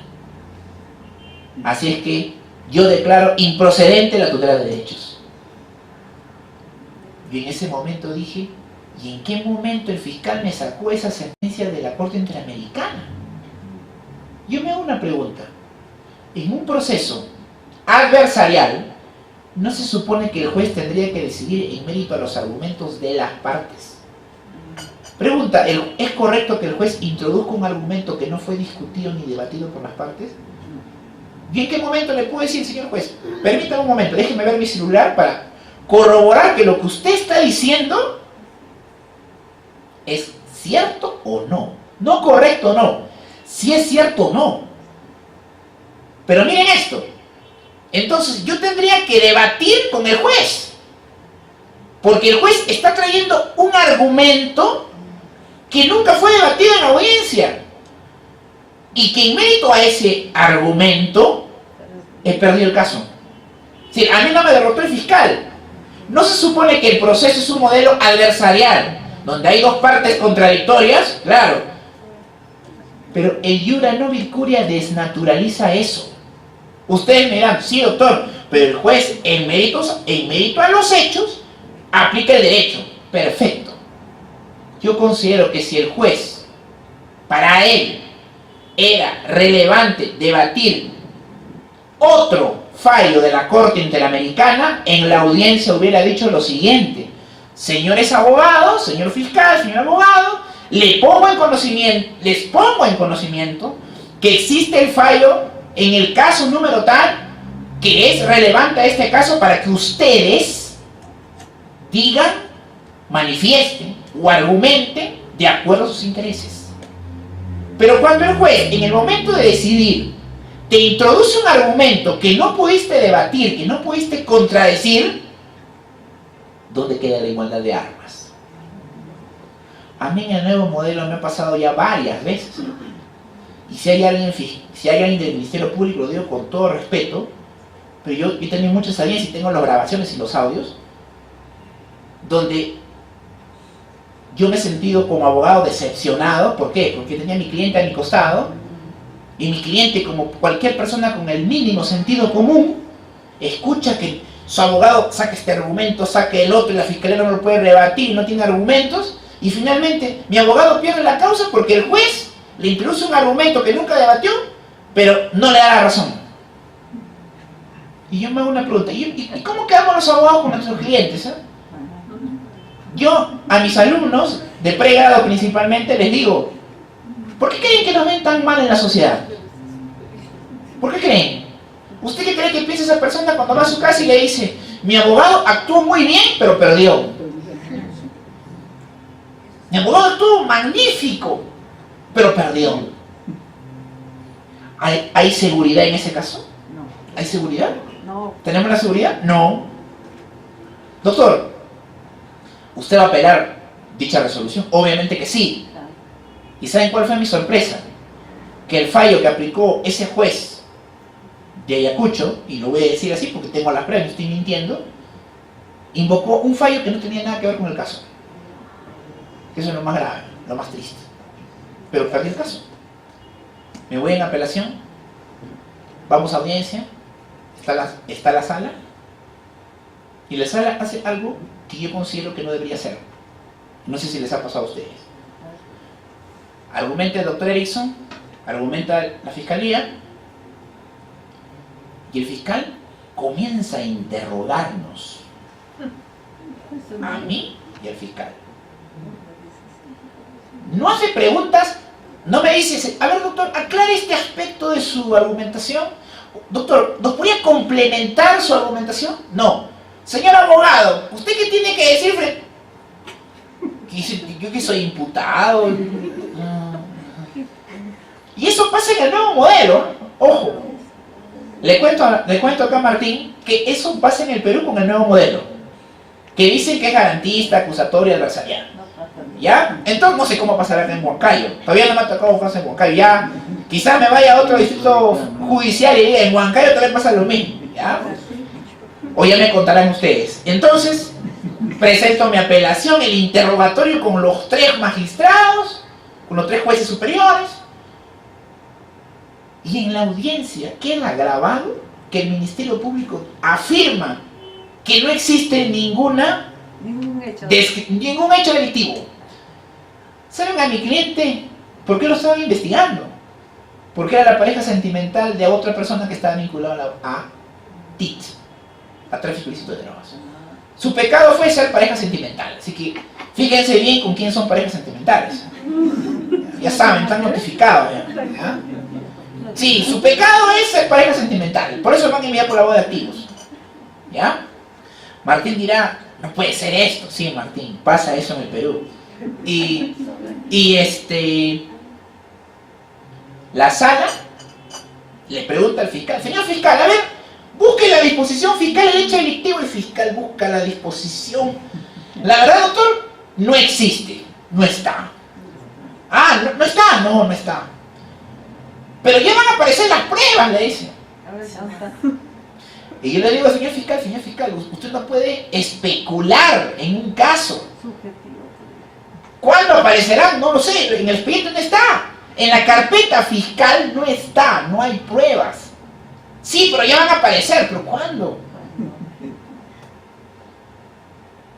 Muy bien, la sala dice: queda la causa expedita para emitir la resolución correspondiente dentro del plazo de 10 días. Muy bien. Mi cliente al costado me dice, doctor, ahora sí ganamos.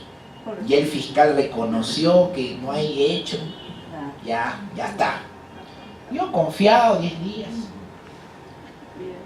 Martes pasado, recién, 8, veo mi casilla electrónica, aparece sala de apelaciones allá.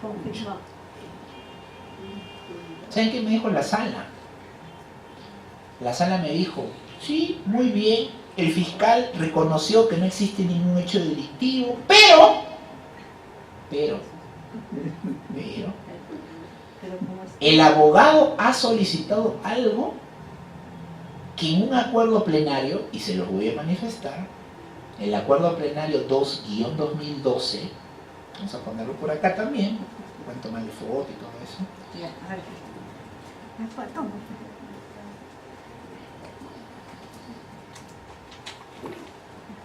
Bueno, Martín dirá, ya estamos aterrizando en el garantismo. Sí, esto es el garantismo para muchos en el Perú. Y lo defienden a capa y espada. ¿Ya? ¿Qué es este acuerdo plenario? El acuerdo plenario dice que mediante una tutela de derechos no se puede concluir, archivar una investigación preliminar. Muy bien. Los motivos son que como el Ministerio Público es el titular de la acción penal, tiene derecho a perseguir en mérito a la facultad persecutoria que tiene el Estado y de sancionar a las probables conductas delictivas. Sí, en conclusión, vamos adelantando una conclusión. El Ministerio Público puede investigar a quien se le dé la gana. Y no pueden hacer ustedes nada. Y les voy a decir por qué. Doctor, es que usted pidió la conclusión de la investigación. No. Este caso que está desarrollándose en Ayacucho es un mega caso de lavado de activos. Hay como 30 involucrados. Yo no pedí, yo no solicité, no era mi petitorio de la tutela concluir la investigación. ¿Saben lo que yo pedí? Yo pedí que a mi cliente se le excluya de la investigación porque no existe no existe una sospecha simple. Que investiguen a los demás. Yo les pedí que concluya la investigación. Yo les hago una pregunta. ¿Es lo mismo excluir que concluir? No. Yo le he pedido que la investigación concluya. Yo he pedido que a mi cliente se le excluya y que los demás, que siga la investigación con los demás. Una pregunta básica para cualquier estudiante de Derecho. ¿Está permitida la analogía en materia penal en contra del imputado? No. ¿Es correcto que... ¿Saben lo que dijo la sala? No, lo que el abogado... Miren, la sala me está cambiando el petitorio, me está diciendo, lo que el abogado quiere es que concluya la investigación. Yo no quiero eso. Yo he pedido que a mi cliente se le excluya y que los demás continúen la investigación. Y una cosa más. De Ripley, Martín. La sala me pide esto, me dice que en el presente caso no se puede concluir la investigación y además me dan una recomendación a mí. ¿Cuál es la recomendación? Que el abogado debió haberle solicitado al fiscal que corrija su imputación. Yo me hago una pregunta. En un modelo adversarial, ¿yo le debo ayudar al fiscal para que me haga una imputación correcta y para que condenen a mi cliente? ¿Eso es correcto? No, no es correcto. Y les puedo pasar la resolución a quien me lo pida, a quien quiera, o al colegio, para lo que tenga de ejemplo para los colegas en otro seminario, analicen, ¿no? Solamente borren los nombres y el abogado, no se van a decir el autor Edison, pero todos los casos, ¿no? Entonces, mi cliente me dice, doctor, no puede ser, me dice. Y estamos en el Perú, en un proceso penal no hay seguridad. El discurso que a los estudiantes de pregrado les dicen, en los seminarios les cuentan que el proceso penal es un modelo acusatorio, garantista, donde hay plena actuación de los abogados. Eso no existe. En un proceso penal, en el nuevo modelo, no hay igualdad de armas porque vamos a debatir defensa contra juez y fiscal. Esa es la verdad. No, es decir, esa es una verdad real. Mejor dicho, esa es una verdad real, Martín. Eso ocurre día a día en mi país. Y creo que ya estás comprendiendo por qué cuando les contaba mis experiencias, yo les contaba mi experiencia a Martín y a varios colegas, ellos no me creían lo que yo les contaba. Tengo 20 testigos que ahora te van a decir que lo que les estoy contando es cierto. Eso ocurre, ¿no?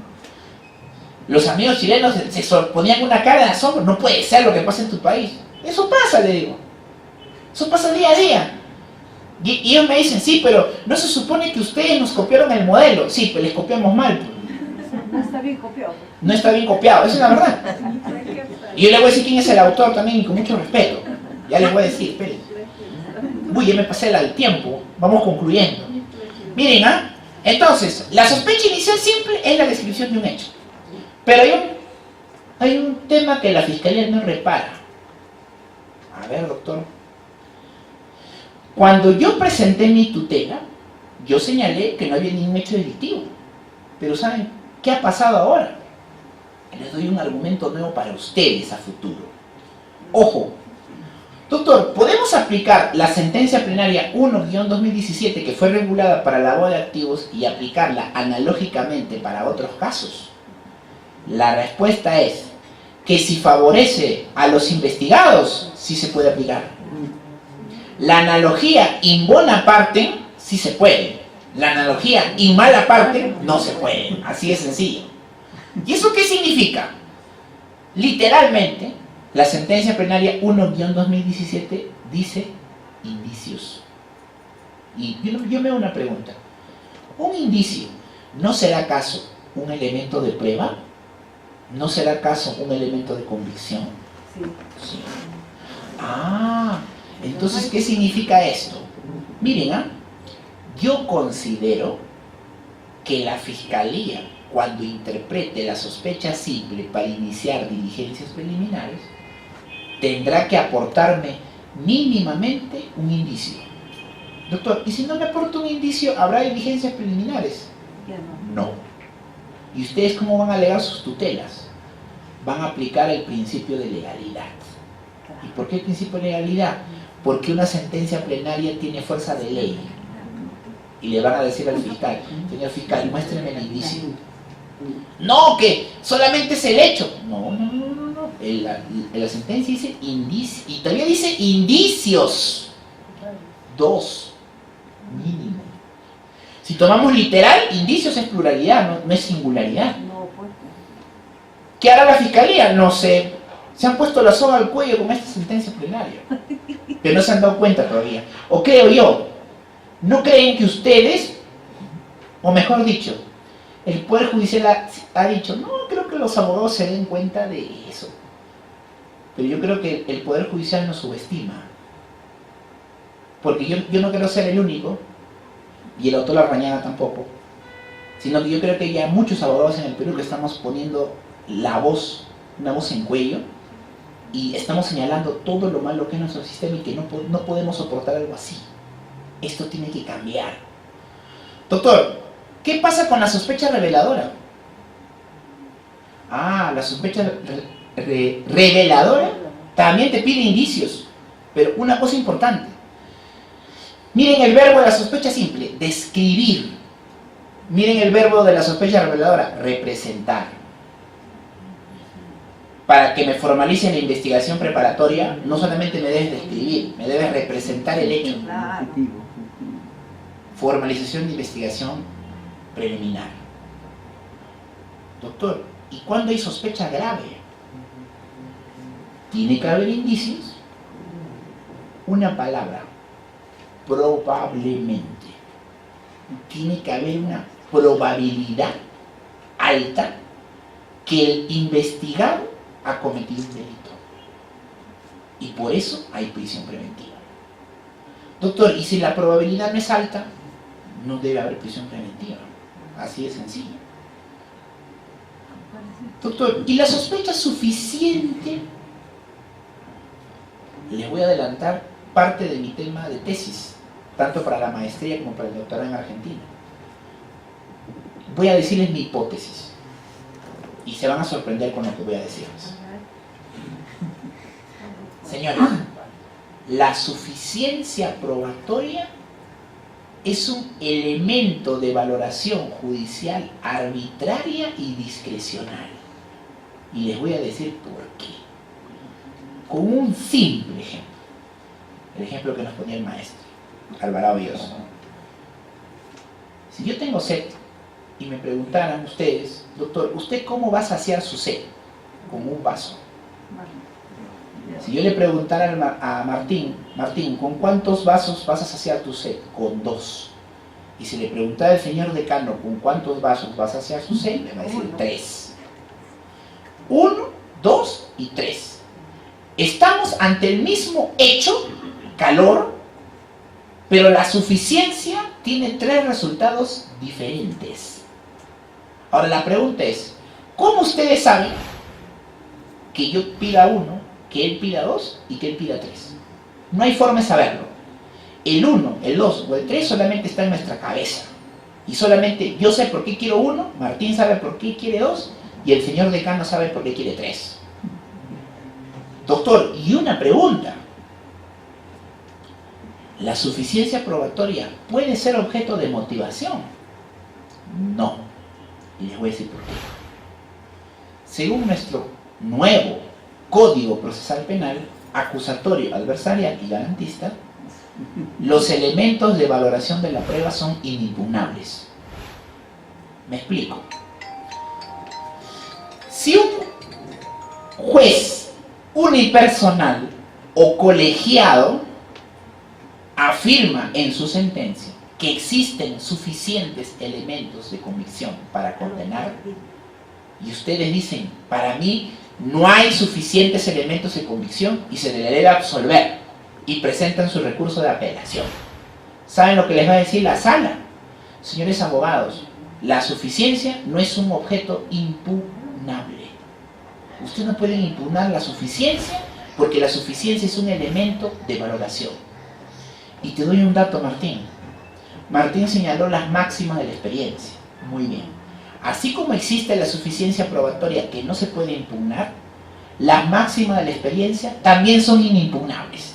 Es decir, si hay un caso donde quizás para el juez haya insuficiencia probatoria, pero es un delito muy grave, una violación, hay TIC, lavado de activos, delito de corrupción, es un delito muy grave. La sociedad quiere justicia. Entonces yo, pues, para que después no me digan que hay impunidad, yo aplico las máximas de mi experiencia y ahora sí hay suficiencia probatoria y ahora sí condeno. Yo este año, le contaba a Martín que este año he comenzado a tomar la defensa en una mayor cantidad de casos. No se imaginan la cantidad de casos que existen donde a muchas personas, principalmente por narcotráfico y corrupción, los han condenado por suficiencia probatoria. Y saben, y como decía Martín, en la sentencia no se dice en qué consiste. No te dice, hay máxima la experiencia por A, por B, por C, por D. No existe. Solamente lo invoca el juez. Y como lo invocó, me condenó. Y cuando yo apelo, la sala me dice, eso no se puede impugnar, señor abogado. Así que su cliente se queda. Confirmamos la sentencia. Termino con esto. Doctor, ¿quién inventó esto? Les voy a dar un dato. Les voy a decir quién lo creó. Los estándares de prueba no son una creación de la Corte Suprema. No es que se les inventaron la pólvora. No. En Argentina ni saben que existe eso, me imagino. Yo les voy a decir una primicia a ustedes y les voy a dejar un trabajo académico a ustedes. Martín mencionaba que actualmente hay dos grandes corrientes que son el activismo y el garantismo. Lo que ocurre es que en el Perú nunca supimos del garantismo, Martín. Esa es la gran verdad. Todos fuimos formados con el activismo, solamente que no sabíamos que lo que nos estaban formando era activismo. Y sin darnos cuenta, hemos legitimado o aceptado esa corriente. Y recién creo que muchos de ustedes se están dando cuenta que en el mundo que trasciende el Perú, hay otra visión, hay otro paradigma, hay otra forma de ver las cosas. Y eso se llama el garantismo procesal.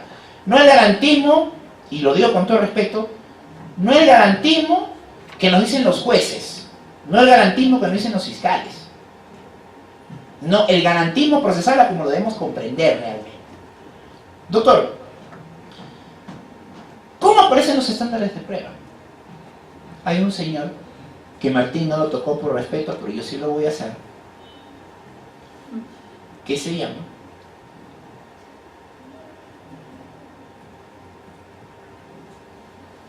Michele Tarufo. ¿Ya? Les cuento una anécdota.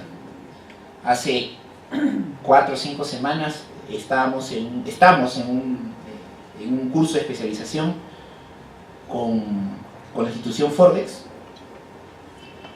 y yo comienzo a decir muchas cosas de las que ya Martín nos dijo. Bueno, ya vas a saber el día sábado a qué te vas a enfrentar.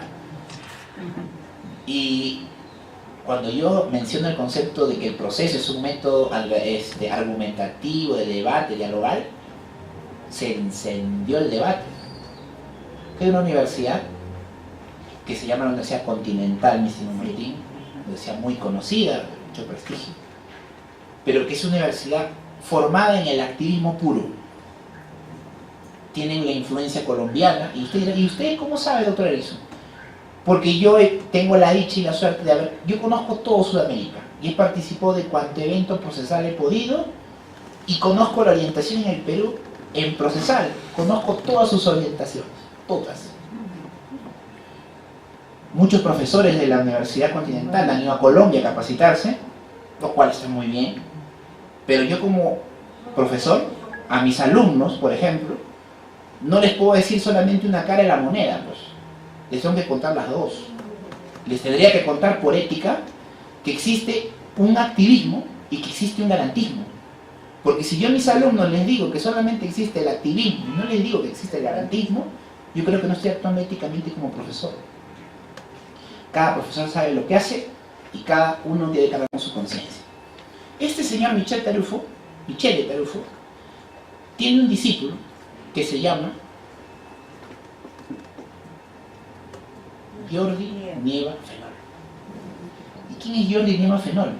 Es un discípulo de Tarufo y es quien tiene mucha amistad con un magistrado supremo. ¿Y usted cómo sabe eso? Porque yo tengo el libro de este magistrado y yo sé quién ha hecho el prólogo. Neira Flores. El libro de Neira Flores es prologado por Jordi Nieva Fenol. ¿Y aquí viene el debate, doctor Erickson?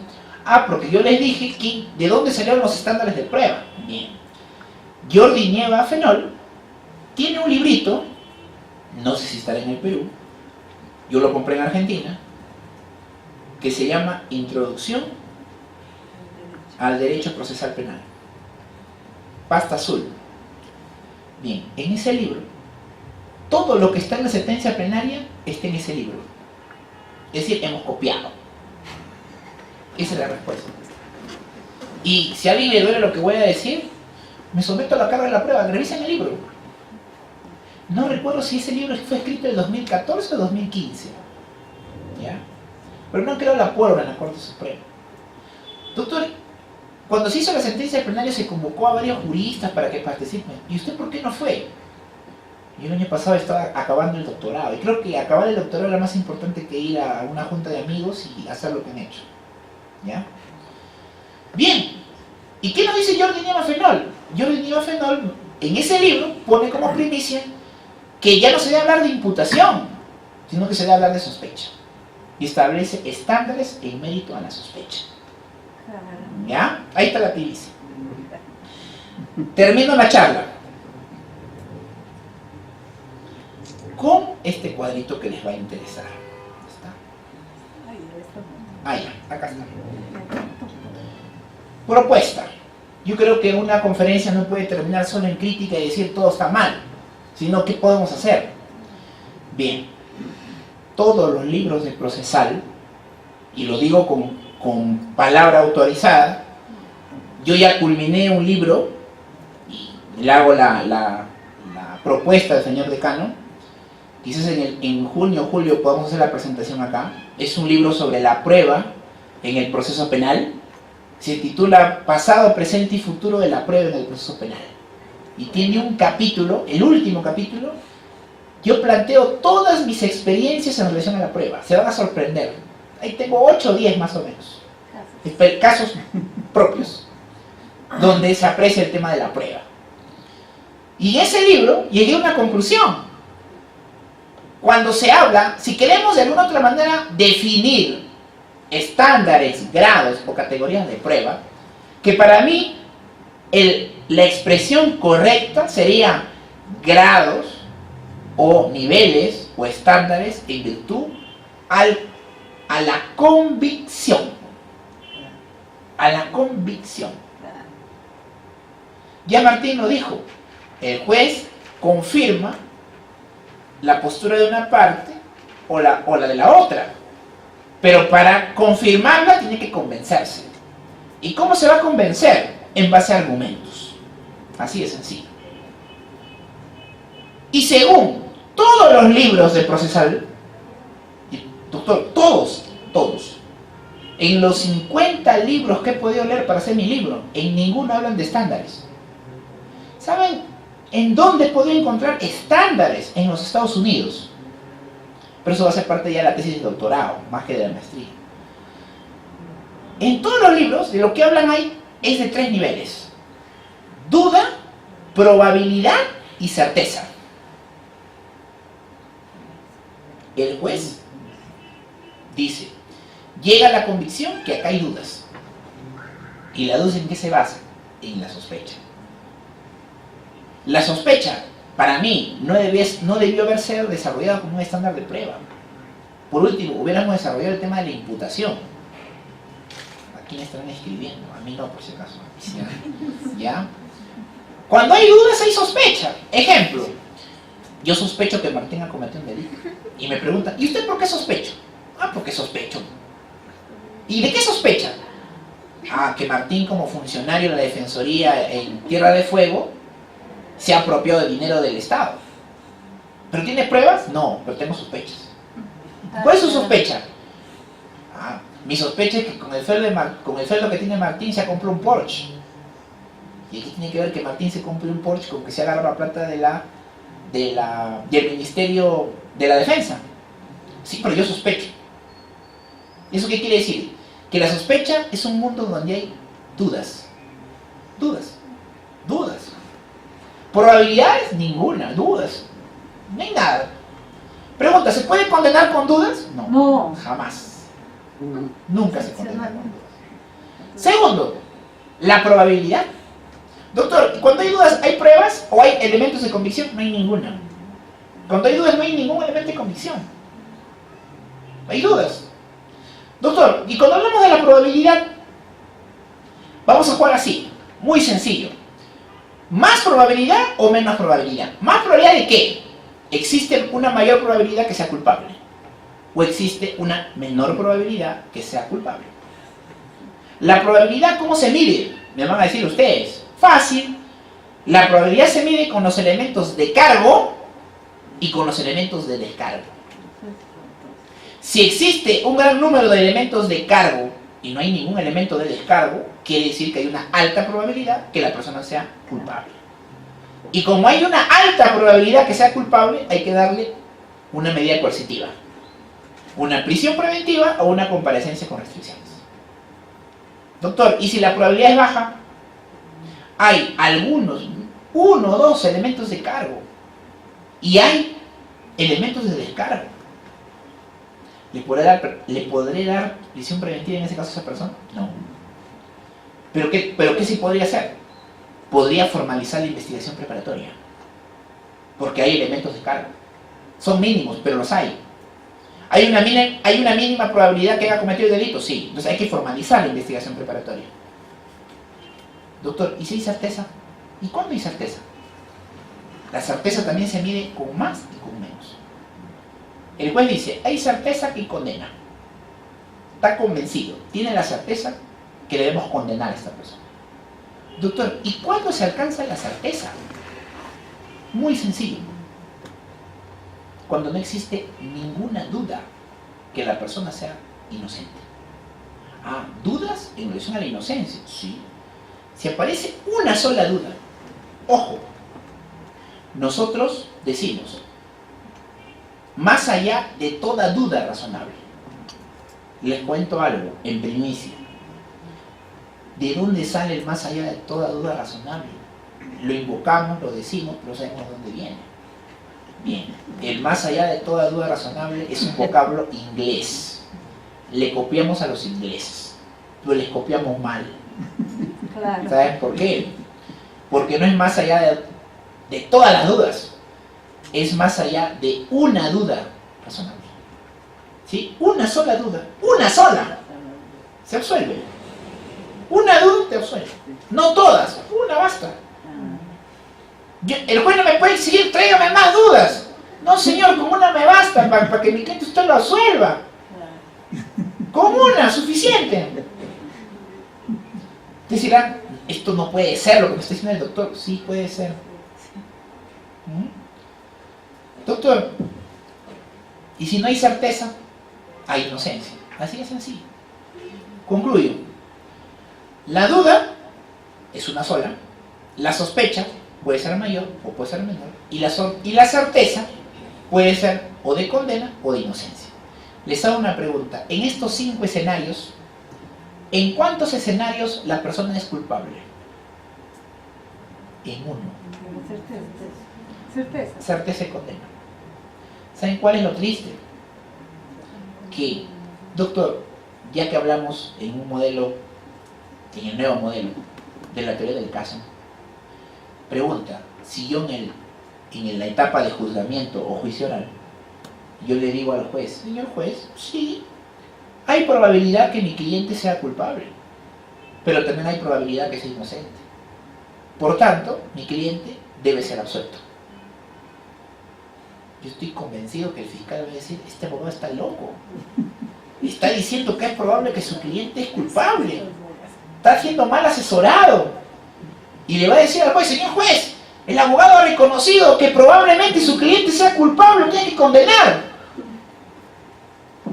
Y yo en mis alegatos de clausura diré, sí, el Ministerio Público ha aportado elementos de convicción, se han actuado elementos de convicción, existe la probabilidad que mi cliente sea culpable, pero no hay certeza. Y por eso, señor juez, usted lo tiene que absolver. ¿Y qué tendría que hacer el juez? Absolverlo. Desgraciadamente eso no ocurre en el Perú. En Perú con probabilidades te condena. Doctor, ¿y por qué la probabilidad te condena en el Perú? Muy fácil. La probabilidad en el Perú te condena porque se emplea la suficiencia probatoria. Y como nadie sabe qué es, segundo reto académico. Los reto a todos a que busquen un libro de algún autor peruano, y que revisen el capítulo de la prueba y que busquen si alguno se ha atrevido a qué es la suficiencia probatoria y me digan, o les doy mi teléfono, digan, doctor, ya encontré un libro donde un autor dice que la suficiencia probatoria es. Les doy un adelanto. Ninguno en el Perú lo ha escrito. ¿Y saben por qué no lo han escrito? Porque a nadie le conviene. ¿Ustedes creen que si, con todo respeto lo digo, ustedes creen que si el profesor San Martín les dice en su tratado de Derecho Procesal Penal, la suficiencia probatoria es A más B más C? Entonces si yo me compro el libro y a ver, ¿qué dice San Martín? La suficiencia es A más B más C. Entonces cuando me voy a un informe oral, le digo, señor doctor San Martín, usted en su libro dijo que la suficiencia es A más B más C, y en este caso solamente hay A y B, por tanto tiene que absolver.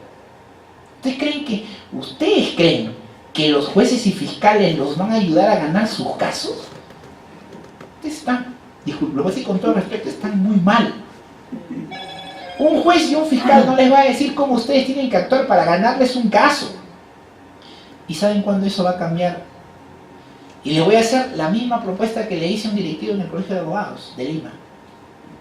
Ya es hora que los abogados nos pongamos de pie, que formemos nuestras comisiones legislativas. Y yo considero que el Código Procesal Penal no puede ser creado por los jueces. el Código Procesal Penal tiene que ser diseñado por los abogados. Porque me quedo con una frase del doctor Martín. El proceso no ha sido creado para los jueces, ha sido creado para los abogados. El día que tengamos un Código Procesal Penal diseñado por nosotros y para nosotros, las cosas van a cambiar en el Perú. Eso es todo. Muchas gracias.